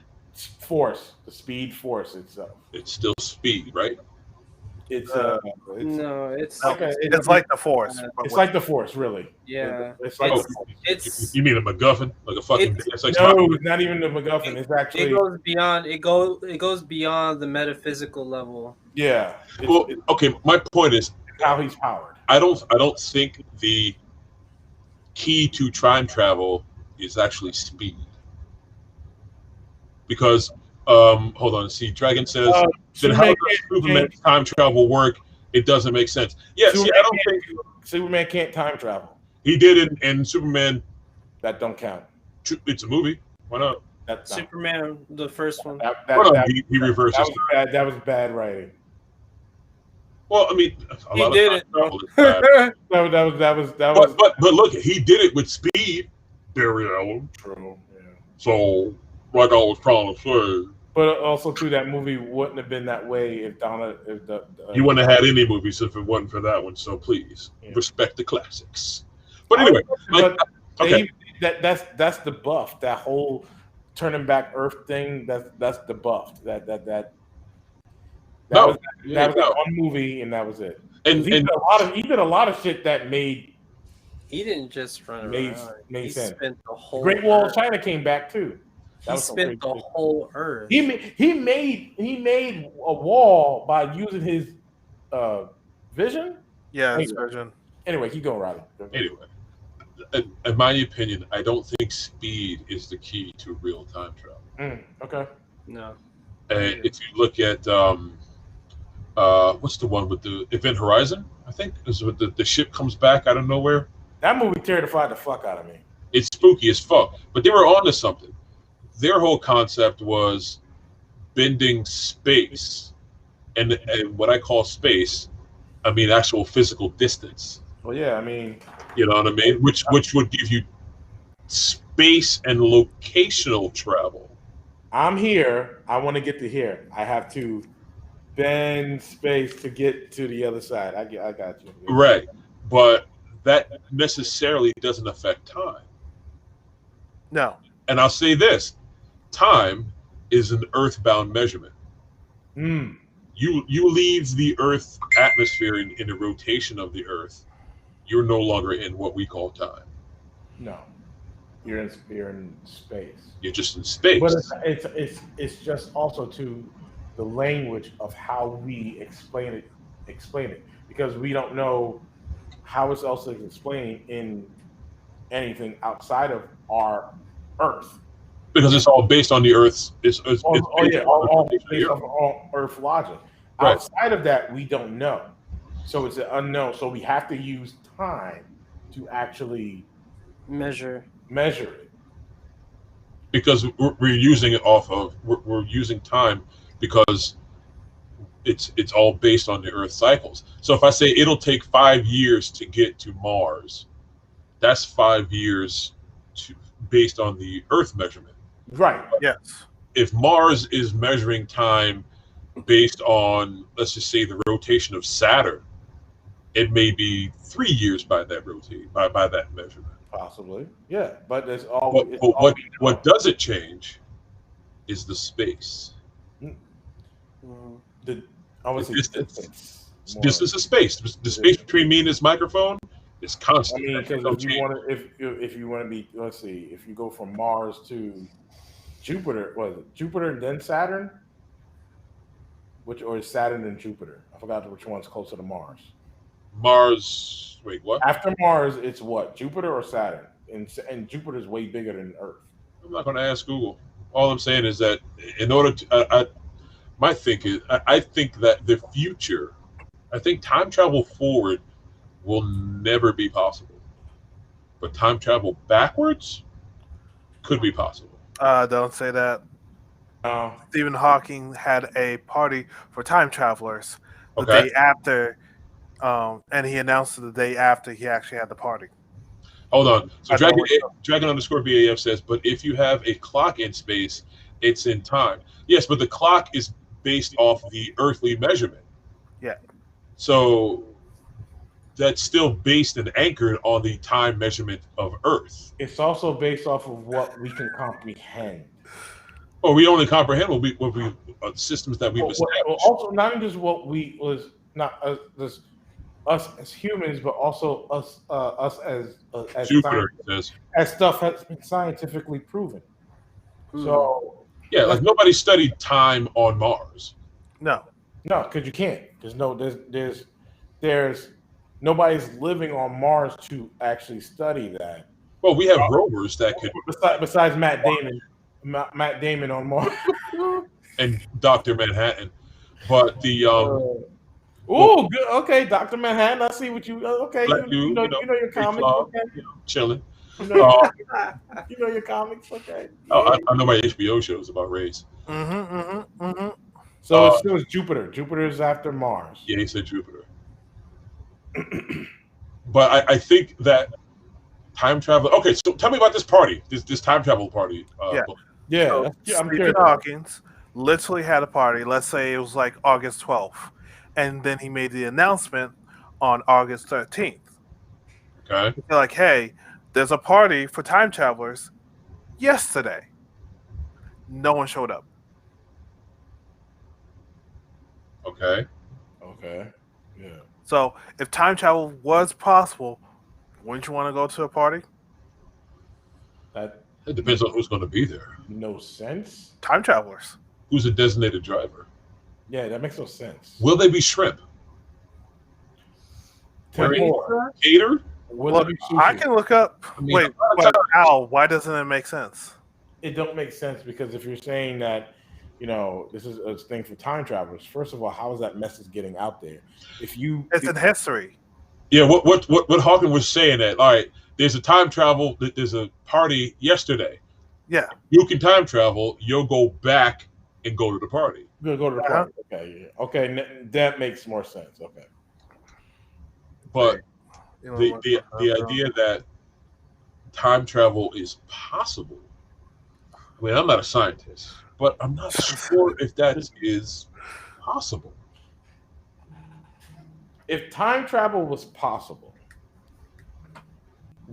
I'll say this: if time travel was possible, the things would be altered completely, and we wouldn't even know it if it was. That's okay. There's a part of time travel that we kind of forget, that there's a forgetfulness, right? That if something's happening, it's that person that is time traveling can remember what happened back then, but it's going to that changing things.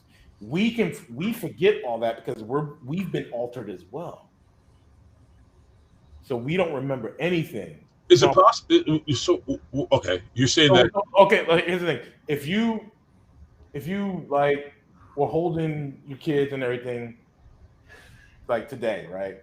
Somebody alters the time, you're gonna forget that you holding your kids yesterday is completely changed. You don't remember anything about holding your kids. Yeah, but how can that be? Wait, hold on. How can it be erased from your mind? Because it's altered, and when you're going back in time, it's completely different. It's an alter. It's another. It's being. But you're the one traveling. Yeah. Oh wait. I'm confused. Okay. We're not the traveler, right? We're not the traveler. Okay, so let's make it real simple. we're doing this stream right now, the four of us. Yes. Yep. Let's say Derek goes back in time and burns my computer to the ground, and we don't do this stream. Right. Are you saying that we won't remember it? No. What erases it from our mind? What erases it from our memory? You burnt your computer and it's altered now. Okay. So the new timeline. Oh, so now new timeline is different now. Yeah, because we don't remember any of that. It didn't exist. It does. It does. It existed back then, but doesn't exist now. It exists. There you go. See, the four of us being here saying, all right, Derek, good luck on your mission. Yeah. We remember it.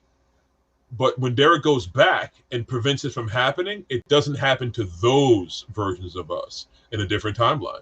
Because we still won't remember it when he gets back here. No. He don't come back to us. That's the trick. Yeah. So we won't know. We won't be.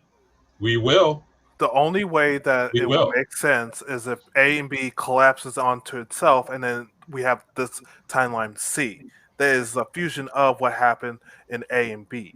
And does that create deja vu and or like very vivid dreams of what really happened in the other timeline? That's the thing too, which always scares me, because it's like deja vu. That's deja vu scares me a little bit because sometimes you can like be like, wait a minute, didn't I do this already? Or it's happened to me plenty of times because it's a real phenomenon. It actually happens. Wait, didn't this happen already? Or not even that. I'll take it a step further. Say you're asleep and you're dreaming, or you're in a state, and something happens in that dream. You may not think anything of it, but somehow it happens, and you're like, wait a minute. It fucks you up, because maybe that wasn't just a dream. Maybe something's been altered. Could that possibly be that experience occurring to every version of yourself in every timeline simultaneously? Maybe, and because of that, it's an alter, like it's altered now, because it's like maybe it happened to a version of you, and you're like, wait a minute, what? This happened already. It wouldn't be altered. It's a shared experience. Like let's just say you go to Walmart. You go to that same Walmart, and you get that feeling like, damn, I feel like I've been here before. Every version of Al goes to that same Walmart, even though it's different times of the day. There's a word for it. Damn, I forgot the word for it. Dragon AF says, I've dreamed so many times and that shit happens. I think it happens like 12 times now, many when I was in school. Yeah.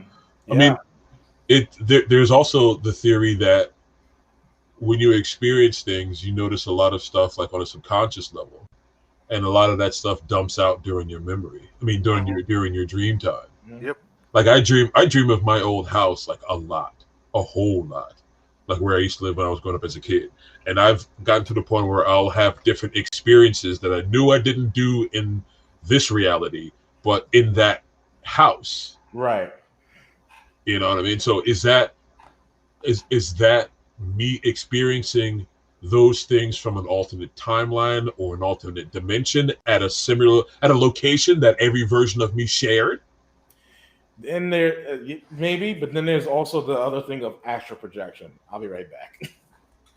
Oh, Dave, but astral project yourself to the bathroom again. Oh man. See, I don't know. All this fucking time travel, fucking alternate dimension talk. Y'all motherfuckers are gonna summon those fucking time demons from the Flash, the TV show. It'll still prove that they're out there, though. Yeah, I think proof. But they're fucking creepy. I wouldn't fuck with those. Professor Zoom. He struck with them. he fuck with those, and he ended up on the wrong side of reality, and became a fucking skeleton. I feel like I'm on the wrong side of reality a lot. Yo, you are. No, that's just you being out of sync with a couple of yourselves. Once you resync with everyone, that's when you feel better about yourself. I don't know. Like I mean, I'll admit, like things that is so scary to me is like when I mentioned astral projection. That shit's fucking like crazy. It's real because it's crazy. Like how you like subconsciously, like like you are outside your body and you're completely totally in like in space or in some hub, I'll say, with everybody else that's doing All it. right. See, that's why I'm And gonna then have to and make then my and then way. this and then this This nigga's talking about downfall. paralysis demons now. Yo, Hold on. And then no, this, not you. I'm talking about Dragon. But go ahead. But go ahead. and then you're like, you know, the whole thing is like when you're waking up, it's this falling down aspect where you're put back in your body. That whole aspect of it. Yeah. Like, and then you try to remember what exactly happened or where you went and everything like that, and it's kind of fuzzy. It's never really like, you know, clear. But there's things of that nature, and it's like you know, it's like people that meditate and feel that their spirit is in a plane where everybody else is at. There's things about that can't be explained. You know, I'm not. Is it real? Hard to explain. Your mind makes it real, to quote a very intelligent bald man with glasses. You? No, Morpheus from the Matrix. To Dragon says, what about paralysis demons? Technically, the brain releases a certain chemical when you sleep that does paralyze your body, so you don't act out your dreams while you're supposedly laying out in your bed and shit. Yep. So if you come to consciousness before that that chemical dissipates, you are paralyzed. I think the demons part is like kind of an old wives' tale that has kind of like carried on. They didn't know how to explain it. They just called it demon because it's like, you're possessed by a demon. Let's burn him or drown him. Hold on, Dragon says my paralysis demon is literally a human-looking children that scares me asleep. Not even scary at this point, but keeps trying. Freddy Krueger? No, you never had that demon or that demon where it's just like a shadowy figure that's looming over you. I've never had it looming over me, but I've had it inside my dreams, like a dark presence. Mm-hmm. I would say that presence is okay. So I would say that presence. I wouldn't call it a demon. I won't say that, but I will say it is a version of yourself that you tuck away because you're not willing to let that version out. Basically, oh shit! He said human-looking chicken. Whoa, Dragon's on some wild shit. You got human-looking chickens that you lay it down? Human-looking chicken? And how many eggs a day do you eat, sir? Captain Love said, chicken. Are you Colonel Sanders, bro? You cannot be eating no chicken tomorrow. Shit. But yeah, I don't know. Like it's for me. For me, it's just the okay. So remember how you got my mind fucked up on human-looking chicken right now? Yeah, I know, right? So, Ronnie, remember how Yoda saw that dark side of himself? Yeah. I think that's what it is. That dark side of ourselves. Possible. So part of the psyche that you purposely lock away. Yeah. That's what I think it is. That dark looming side is wait, did you Google human-looking chickens? No, stop. Because I'm about to. I'm not. I am. Nope. What do you got, Derek? What's up? No, I'm just saying I don't want to have anything to do with human-looking chickens. Fuck, Oh my god. Well, what I was saying though, about the sleep paralysis demon being your darker half or the dark side of yourself is actually a scary, spooky ass thought, because we do be tucking away our demons. We do be putting that shit to the side, be like, hey, I don't want to do this bad shit. Let me go ahead, calm the fuck down. Yeah. And then at night you be looking at this nigga, be like, Nigga, sit your ass down. right. Like we're every like we all have an innate ability we're human. We all have an innate ability to do some evil ass shit. The question is, some of us don't allow ourselves to do that bad shit. Yeah, but that's what it is. I think because we know if we do, we going to jail. It's the old Jekyll and Hyde. Yeah, it's the Jekyll and Hyde that's syndrome. another one. It's the Jekyll and Hyde. You know, do I want to smack that fat ass as it walked past me? Yes. Did I do it? No, because I don't want to go to jail. I have to answer for it. So I'm gonna tuck that thought away, and it's going to manifest as a dark presence under the stairwell when I go to sleep. That's what it is. It manifests itself, and that's the thing too. It's like some people let that manifestation become them instead of them. Because it is them. It is them. It's part of them. It's them acting out on it too. Which a lot of times when it comes to like serial killers and it's impulse control. Yeah. It's like it's the difference between sitting and eating an entire bag of chips or putting a bowl full of chips and putting the bag back. Yep. Impulse control. Yep. So that's what I think it is. It's just the evil version, like a dark version of ourselves.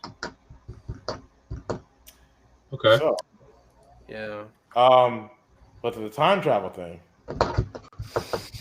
I don't know what's scarier. Shit.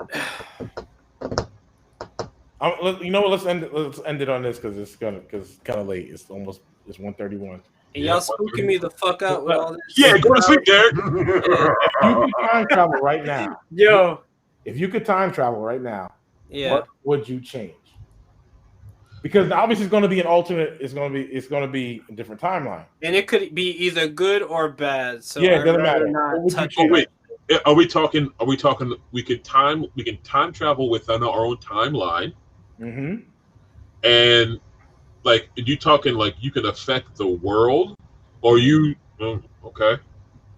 Oh shit! I thought you meant on a small scale. No, because one thing can change the world. But anyway, go ahead. But you don't know the effect of it. Yeah. So that's what I mean. You're taking a crapshoot. Yeah, basically. You're making it sound like all right. So I go back in time, and I prevent the whole fucking Capitol Hill bullshit. Okay. That's what it sounds like to me. Right. But then you come back and like they do it at the White House as opposed to Capitol Hill. Yes. On a larger scale. Maybe. Yeah, like that's the thing.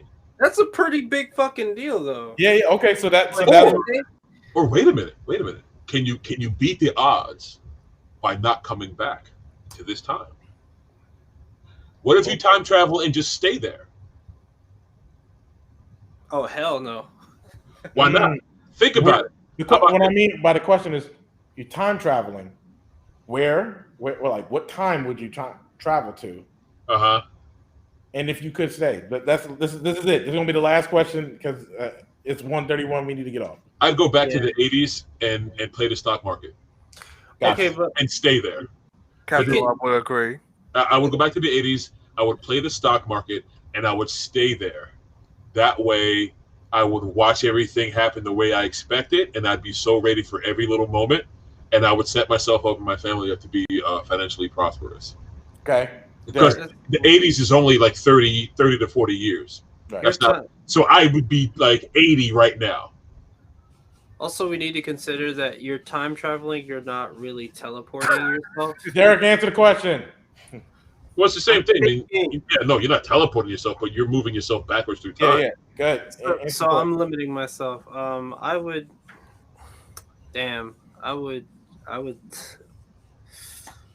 There's a lot of options. I guess I would time travel back into. Remember, brother, you black. There ain't that many times you can go back to and not get your ass kicked. That's true. Actually, depends on where. Nigga, you ain't going nowhere. Like, honestly, it depends on where he's at. I mean, obviously the South, yes, you can get your ass whooped, but the North, you'd be all right. Back to the White House, I think they would have been. Back to after I graduated, so I can fucking attend college. So you would go back. Well, how many years is that? That would be like 12 years. 12. So he would go back 12 years. All right, wait. Let me ask you this, Al. According to your time travel scenario, what happens to the you in the past? Mm-hmm. Because that'll play a lot. That'll play a big role in how you operate. Well, Like if you go back to the past and have two of you, you could do a lot of damage. You could do a lot of good. Either you glitch out or your past self glitches out. no, Like, you have to go back and kill your younger self. No, Primer. you probably have to kill. In order to occupy the space. So, in other words, you would have to kill your older self and then maybe go. Which I don't want to fucking do. You are the older self. There are a lot of avenues on this shit that You I could. do You not could. want to You could. What explore. you do is well, you answered your question. I'm gonna go back to your question, Rodney. So, Bully, what would you do? I'm just trying to see the rules. Yeah. We'll get to the rules later. And you can only go back. You can't go forward.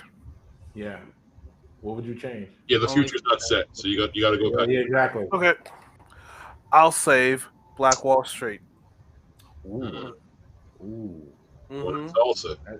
That is a deep one. And I'll make sure that they're able to defend themselves if there's another attack. Mhm. Mm. Wow. It's fucking deep. That's deep. I know. So what you're saying is you would We gotta wake up tomorrow and see a fucking old statue that looks a lot like Bradley, like in a park somewhere and shit. Here we got Curlius Bull, the liberator of Tulsa, Oklahoma, or some shit.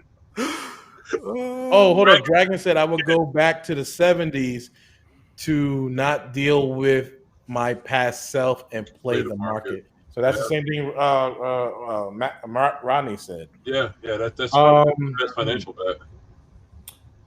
Let's see. What would I do? Fucking Christmas bully and shit in the fucking park. We're going to Bully Park in Newark. You know what's weird though? It's like there's so many things I would love to go back and change. But if I'm going back then, right? Huh. Because remember, if you choose to come back forward in time, it's not this time. No, it's not the that time time you just created. Yeah. You know what's funny though? I would change something and go back forward. What? To see if it worked? Yeah.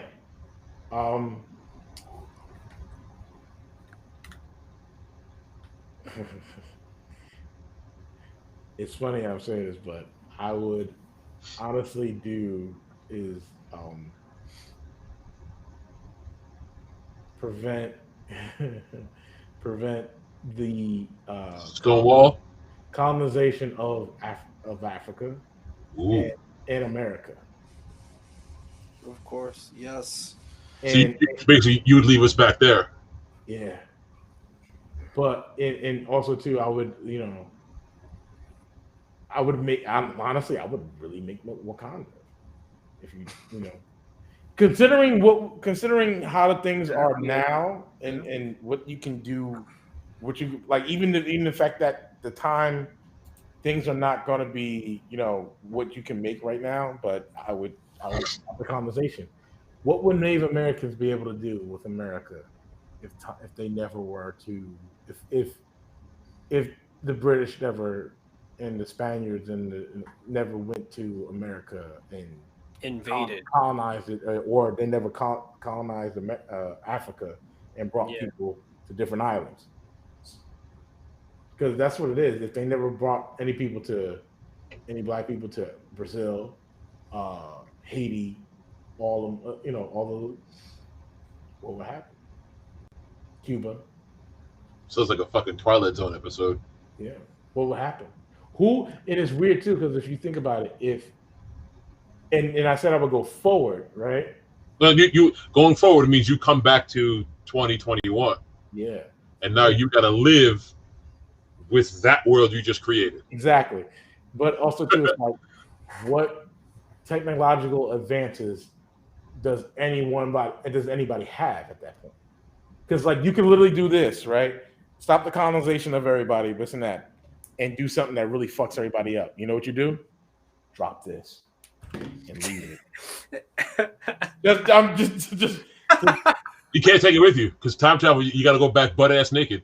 Those are the right. rules. Oh, so if you're doing deja vu, Can't take no tech. Can't take nothing out. You got to go back butt ass naked and you drop right where you at. So you can't take a phone. And honestly, the phone would become useless once the battery dies. Right. You ain't charging shit. But what's inside of it doesn't. Like how to use it. You would literally be dropping the and it was weird too. It's just big ass text ever. Yeah. So it'll be one thing. It's just like it's weird. How would the world really work? Honestly enough, I could see that happening and it just being tossed away. Like, what is this? I don't fucking know. Thrown away to fucking wash up on the shore somewhere. Right. If nobody could understand its nobody could foresee its capabilities. But you know what's fucking though? If you think about it, when I said like I would stop colonization of Africa and the United States in America, when you think about it, we be colonized by Japan instead. He comes back and like Japan is the ruling power now and shit. No. It'd be Spain. No, but what happens is shit. What happens is the colonization of each of the non-colonization of Africa and America also negates the leaves Japan alone too, because they'll get along fine, but they don't really get the technological advances without ever trading with other countries, especially Britain. You get Australia doesn't get to really be what it is right now. There's a lot of countries, but I just said Africa and America. Well, I'll tell you this. Motherfuckers is going to be fighting with their neighbors no matter what you do in the past. True. And war always creates innovations. Yeah. So it's one of those things, but it's also too like as the colonization doesn't stop with Africa and America, so does the Native Americans know that it could have happened? Like I prevented this from them, and I pretty much geared them up to combat anything that's going to happen. Geared African people up, so now they're all sovereign nations by themselves. Just so let you know, where will Roundhouse Park be? So it would be probably in like California, or will be California. But you know what's weird though? It's like as I say that, I'm like, I don't know. It's weird I say that because it's like there's always somebody that wants to do stuff for money. Yep. So not saying any type of slavery would happen between either country, but there would be a lot of trading. I tell you right now, if black people wouldn't be going to America, black people. What happens when these nations run out of resources? There's a dilemma because they have to go to other countries for the resources. Power always tries to expand. Yep. And I think certain things and that's what exactly happened. That's exactly what it comes down to. Because the reason why the British started sailing and the Spaniards and stuff because of resources. They never had rubies and gems and all this other stuff. That came from Africa. Rubies, gems, and all that stuff. So not only does that become the same, it becomes something worthwhile, worth stealing, you know. But now it's now Africa's armed with protecting themselves now. I think an interesting experiment would be go back and prevent the Kennedy assassination. Ooh, that's a deep one. Umbrella Academy did that. Dragon says go back to Egypt or Greece, make something super high tech and just watch scientists just go crazy over how they made it. Well, Egypt, I mean, people are still going crazy how the pyramids were made. They can't explain that shit. Over what, Ron? Over what? Over the pyramids. Yeah. Like how they were able to do such geometrically perfect shapes with such archaic tools at the time. Yeah. Sphinxes. Yep. Rodney, just let you know, we're getting close to 5 hours. Yeah, and we should It's end it time here. to go. We should end it here. It's time to go, my brothers. So we're gonna go back in time and start this all over again. Not Okay. Since I'm gonna buy 2 bottles of rum as opposed to 1. So, Oh, have fun with that. so everybody's so signing off. Yeah, let's do some sign-offs, man. Bully, where can they find you? They can find me at twitch.com/CorvellianBull. Derek, where you at? The Outside Rebel.Twitch TV. Uncle Phil? Don't call me that. Let's call you. You my Uncle Phil, man. Where can they find you? You can find me on YouTube at True Story Bro podcast. You can find me on Chocolate Cub on Instagram. That's my brother sneezing. You can also find me on Twitch, which is here Roundhouse 84 on Twitch TV, twitch.tv. And yeah, that's pretty much it. Shout out to Dragon_BAF for hanging out with us. And, yeah, shout out to Dragon, shout out to Captain Lope. We'll do this again. Yeah, I this was fucking fun. This is exactly how much fun I knew it would be. I hope we can make this a regular thing now that we got the technology somewhat implemented perfectly. You know, maybe we can do some trivia games and fucking karaoke or some other shit to keep things interesting. But Karaoke. hey, man, you know, I know you've done it before, so why not? I'm going. Man, I miss karaoke. Don't even tell me. Don't. So why not do it virtually, man? Yeah. You can do it. It's possible. Hell yeah. Hell yeah. I think I've done it on VR. Shit. Oh God. Yeah. Shit. Virtual karaoke. Yeah. That's a topic for. That's a story for another time. If anybody's watching this on a replay, thanks for checking it out. If you seriously sat here and watched us talk for 5 hours, I thank you. We all thank you. I hope we were as entertaining as we think we are, and I hope we are as informative. Thank you again, and good night. Latest. Night. Let's flip this table. Yeah!